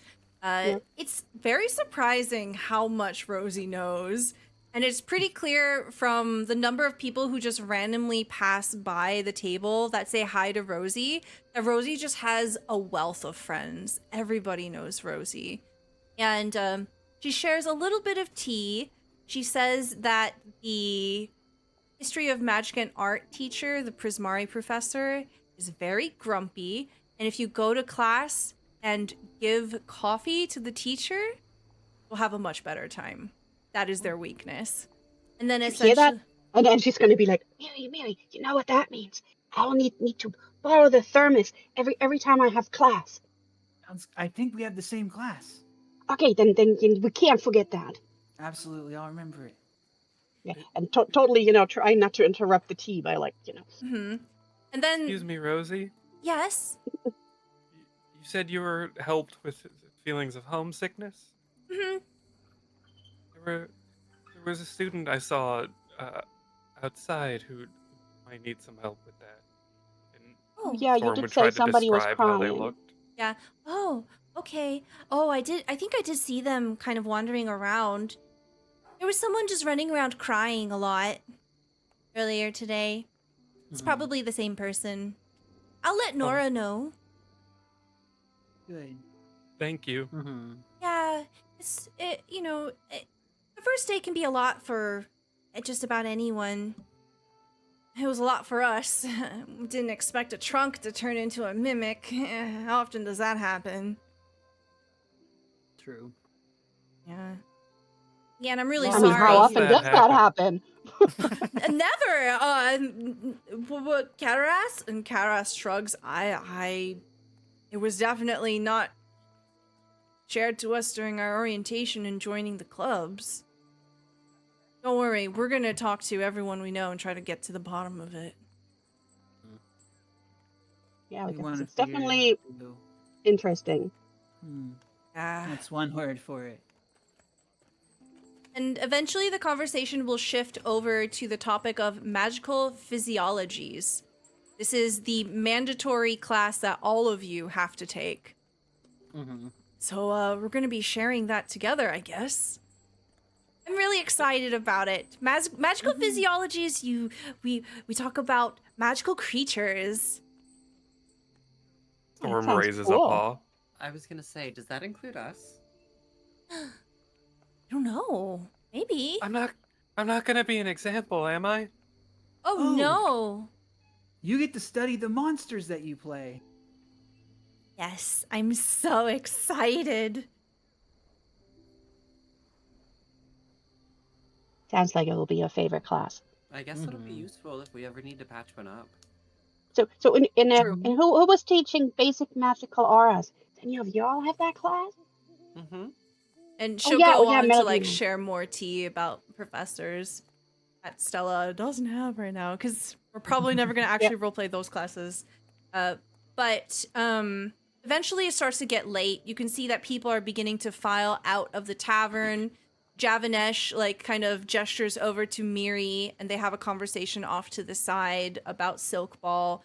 And he tells you like where to meet him, what you need to bring, and what to expect. He's very gentle and excited to have you join the team. And actually tells you that the best opportunity to meet the team is actually tomorrow for breakfast. Because the Silk Ball team is actually really close-knit. and they always have breakfast together every morning. Okay. And he says that you're invited to breakfast. Cool. Uh, We'll make You're gonna be food. surrounded by hunks. Yeah. Ooh. I cannot Right. wait. I've actually pre-planned the meeting, so I know exactly what's going to happen. It's going to be a really good session. But the night begins to wind down. Catarast kind of pats the table and says, "Well, all right. I suppose I'm going to go get some sleep. Tomorrow's a big day." Alex, sorry, can I call you Alex? Yeah, go ahead. Do you want to walk to our dorm together? Yeah, sure. All right. Well, have a good night, everybody. See y'all later. Good night. And the two of them begin to leave. Rosie's kind of leaning back. She's eaten so much food, and she's just like, oh, I'm gonna have to sleep this off. You can have the leftovers if you want. There's so much food left. I guess I'll see you in class. Yes. It's kind of exciting, isn't it? Yes. All right, bye. And she just hops off the chair and begins to waddle away. Thank you. Miri will have collected any non-meat that she had. And the night is yours. You see that there are fireflies gently floating about outside. The large arcs, these massive gravity-defying stone structures that make Strixhaven that sort of bridge over these large manicured lawns, hover over and cast deep shadows. It is quiet now. It is peaceful. You can tell most of Strixhaven is probably asleep. A few night owls are prowling about. Some literal owlin. Some are students that probably are more nocturnally inclined or shuffling about with books. Is there anything that anyone wants to do before we end the session for the night? As Tomerix is back at their dorm and has put their sleepy cap back on and is getting ready. Is Storm still awake or is she asleep? Would she be Storm is sleeping? probably still with the group if they haven't all split off. Melody has definitely gone off on her own. Okay. Or we'll go to bed. Okay, yeah. So, Real quick, as Coral heads off to bed, Storm is going to pass them the Prismari plush. I know you said you wanted to try to collect all of them. Oh yes, I would love to. I would love to because I think that Toto would probably love hanging with them if I put them on a shelf. The store was selling them for 5 gold each. Oh, that's okay. So I can I can save up a little and then just until I have them all. Awesome. Thank you so much. Good night. Amazing. Good night. I see y'all in the morning. What an exciting day. Huh, Toto? And Storm will go back to the room and use their bag of holding to dump all their gold out again. So as Storm comes back in, Tomerix will let her get settled and strike up a short pre-sleep conversation. So, how many pieces of gold do you think are in your? Roughly exactly 55. Oh, Roughly, exactly. Exactly. you just knew the number. Oh wow. Okay. Are they from different places? Well, and she starts to point a claw at each gold coin. And just lists you the history of everywhere each coin has ever been. And which one of those places is home? Oh, we weren't allowed to take any gold from there. Okay. I really miss mine. I really miss the trees, and I really miss Brenos' jokes, but I think you and everyone else here is really helping me. I'm really not good at new people and new places. Starting to be a little more positive about this place. Well, this is the place to learn, after all. I'm really trying to figure something out, but I'm sure I'll find the answers here.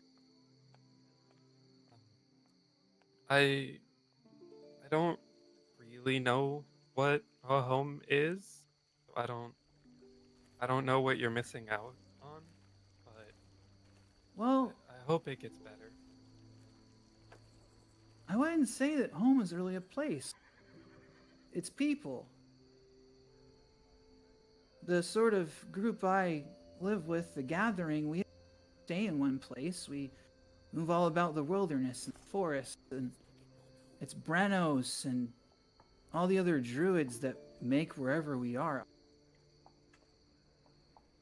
So you could think of this place as your home, for If that's the case, and Storm will take a moment to dig through the pile of gold coins and pull one older coin out that looks somewhat rusted. I guess this one came from home. This came from Alexander. that makes it your favorite one, doesn't it? Of course, I'd never get rid of this one.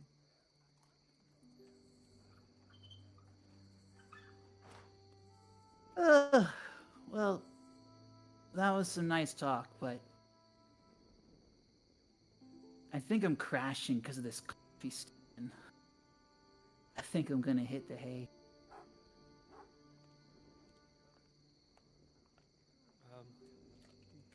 Good night. Good night. I'm really excited for tomorrow. Scared. No. Curl up into a babby sleeping position and drift away.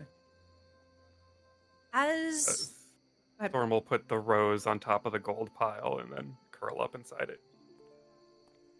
As the group of you go to sleep, most of you find peaceful rest, despite a big day being ahead of you.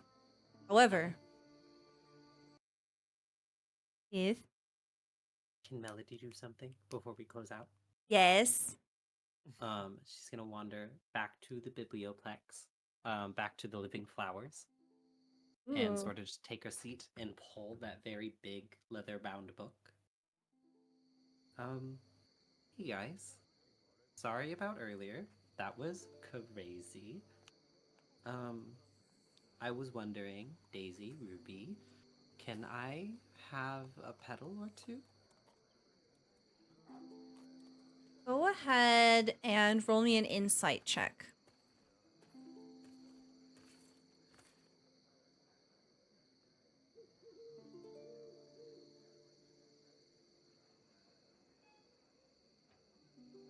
That's crazy. That is insane. She rolled Shout out to a 0. She rolled a natural 1 and also a natural 20 and has a -1, so the natural 1 is a 0.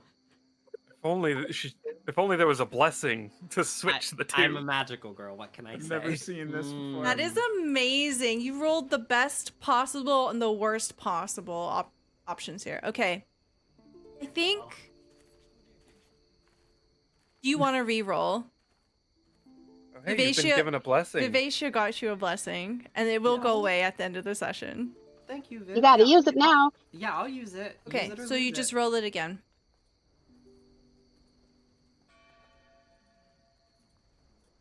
Can be worse. It literally cannot be be worse. worse. Yeah, It it could cannot be be worse. 2 Yeah. zeros. 2 0. A 4. Okay. So it is really quiet in the biblioplex. There are still people studying and people working here. It's just a lot more peaceful now. and you find that you are alone here in the book garden.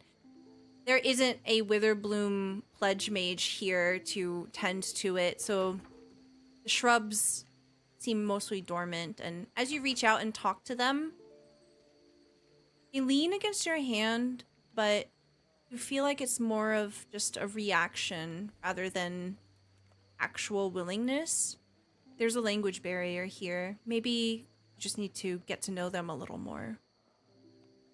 I'll just sit with you guys for a while. I was gonna take you, and I'm making this for my sisters.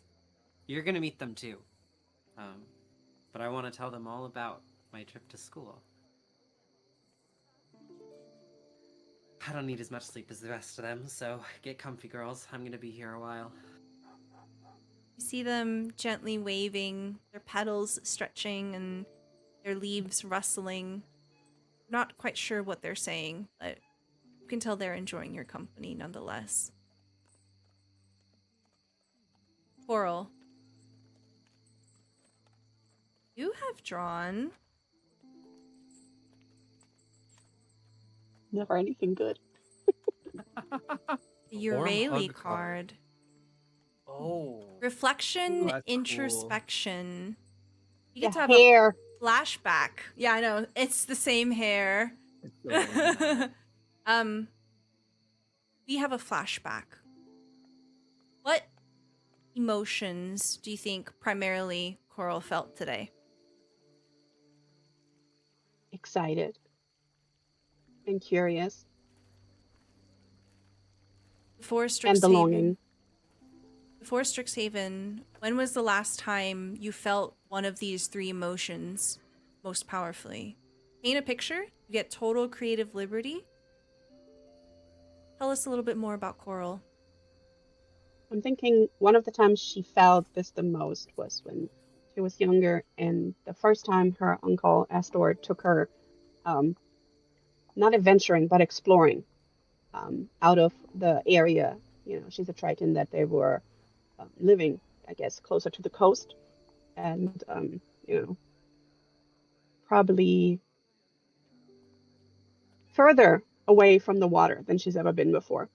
And there was a whole bunch of different plans that she loved, and just having somebody that actually cared more about exploring and finding stuff and talking about stuff that they found instead of you know, the water, getting power, all of the other stuff that, you know, other people care about that she never cared about. She just wants to learn. She wants to, you know, find things and look at things that she's never seen before, and just feeling like she found in her uncle, as flighty as he is, just for the first time, like a kindred soul in you know, trying to find knowledge for the sake of knowledge, not just for advancement. I'm thinking that was, you know, one of the things that will remind her of that, you know, she found people here that do the same thing. They're not here for means, basically, or, you know, they're here to learn. You know, be it about dead languages or dinosaurs, you know. But yeah, and having so many people who want the same thing, it just feels like belonging. Pleasant day. What is one thing about today that Coral dreams about? I am thinking it's probably about the awakened shrubs and about her dress up montage with Melody. That, you know, not only is it fun, and you know, just fun, nothing, just fun, no second thoughts, no, you know, agenda, but also having the same kind of curious minds instead of getting stuck with somebody who might be more like main character the third, at least at first sight, you know. But yeah, she's definitely judging him hard. Screen fades to black, and the last thing we see for our session tonight It's Quintilius limping towards his dorm room. He opens the door, and although the potion of healing definitely helped, he's still sore. And he steps inside into a mostly empty room. He closes it behind him. The dorm is the same size as everyone else's, but in this particular one, it seems that there's only one bed. The other side is completely empty. This was at behest of his father. He was expected to have the best, expected to have all this space to himself. Who would be worthy to share a room with Quintilius and Tifian Melanthor III? But it's quiet, it's empty, and it's lonely as he shuffles onto the mattress, cradling his ankle. He looks out the window and he looks down at his hand. There's magic forming between his fingertips, and he says to himself, "Gotta get better. Can't fuck up like that again." And that is where we're going to end the session for tonight. Now I feel a little bad for yelling at him. Also, I just realized why you keep calling him main character the third. That Like in didn't the- click for me until like just now. Yeah. Because he has like that big old name, and at the end it's like 3 names, and then it says the third. So yeah, he has big main character energy, and he is the third. And that I can remember. Yeah, I'm totally not over here with a title for a name. Yeah. Thank you so much, everyone, for being here. Thank you so much to my cast, and thank you so much to all of our Patreons that make these things possible. Before we button up for the evening, I would love to reintroduce everyone at the table. Please tell me who you are, where we can find you, and then what your favorite part of this episode was. And we'll start with Zombie. Okay. Hello, I'm Jacob. I'm Zombie IMZ. I'm trying to name check to call me. I'm Lore Keeper and Captain Z of the Good Ship Clip. I probably do too many clips, so that's up to your own discretion. Today I played Alexander Tome. I'll get the name right one day. Who knows? Maybe never. But yes.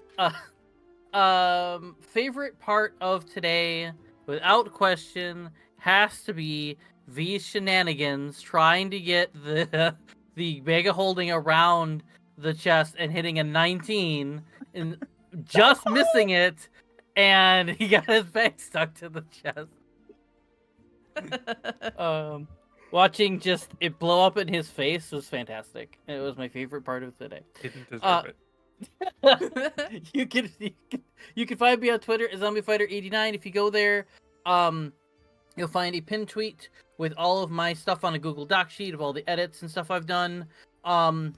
Recently, thanks to Vivi, showed me that I can actually post videos on Threads as well. So from now on, not only are the promo videos for this show and all the other shows going to be on here, they're also going to be on Threads if I get a chance. I haven't figured out how to schedule stuff on Threads yet. But once I can get that down, it'll be more consistent, because there's some days like the Tuesday show where I'm not available to just throw it out at 3 p.m. like I like. So we'll ebbs and flows with that when I figure all of that stuff out. But it's just a nice way, because I know not everyone uses Twitter now, so it would just be nice to have another place for me to show off my videos that isn't like YouTube or whatever the case.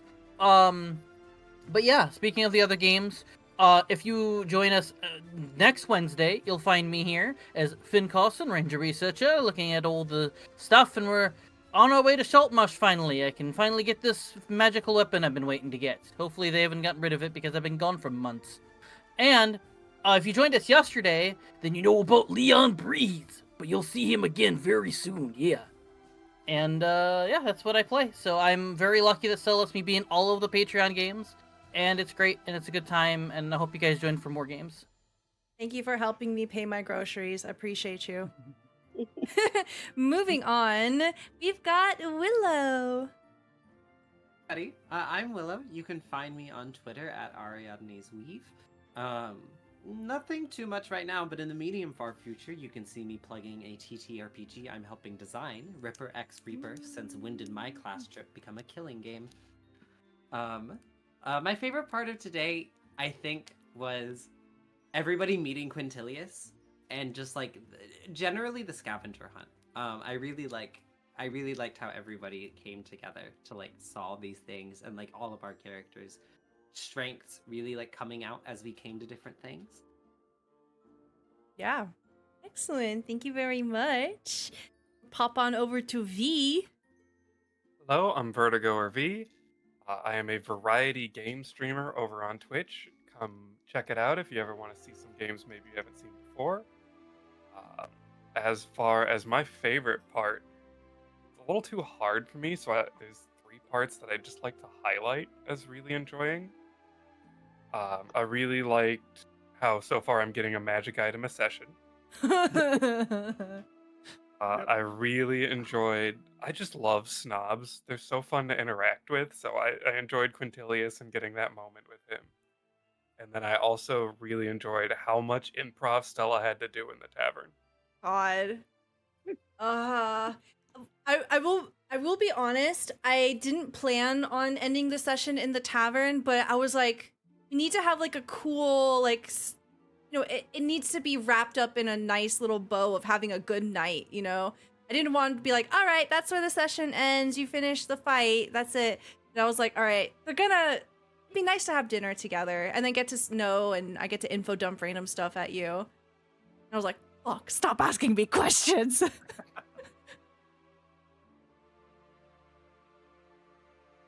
was the other? That was all 3. Oh, thanks. Moving on. Vivi, it's your turn. Hi, I'm Vivi or Vivacia. You can find me here now in Discord, all over the place. You know, if there's a meme channel, I'm probably there. I am mostly on Threads now. I ditched the Bird app because it's dead. So I will yell into the void there. I also gonna be in a one shot on the 30th. This is a monster of the week's game with Nerds with Dice, which is gonna be really, really fun because I will be the flake. I will be the one who believes in all the little conspiracy things and the supernatural stuff. You know, all those horrible magazines with all of the crazy stories. Yeah, and we go hunting for those. So that's going to be very fun. In the longer run, you might be seeing me run a Norse Scandinavian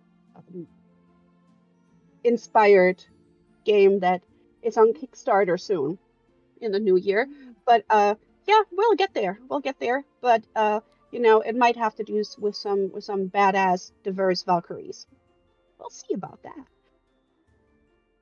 What was your favorite part of the episode? Yeah, that was really hard. But I did the scavenger hunt was a lot of fun. I really loved that. As a group, I think the scene on the stage was really fun. You know, with the progress bar for just Coral petting the shrubs. Just skipping all over the place and petting all the shrubs while Toto is probably excited, you know, crawling fungi in her hair. So, yes. But, you know, it's hard. It's like, it was all so much fun. I'm really glad you had fun. Thank you so much. And then we've got Mathis. Hey everyone, I am Mathis. You can find me at Twitter link there. About TTRPG random things. I am working on certain things, designing, might be a game. Still a little too early to kind of share stuff about. My favorite part of today, I'm still new enough of a player at TTRPGs in general to just still be in love with meeting people and having the DM present us this work. So I guess my favorite part today would be characters that we've met so far, and just the interactions that we're all going to have, and how fun it's going to be, just based off of the sessions so far, I guess. But yeah, and it's just super cool to be playing this game with you all. So thank you. Thank you very much. I'm Stella Luna. Thank you so much for joining us. We will be back with more Strixhaven on the 30th. So please come join us then. And have Have a good rest of your night. Please take care of yourselves. See you next time. Bye! Goodbye.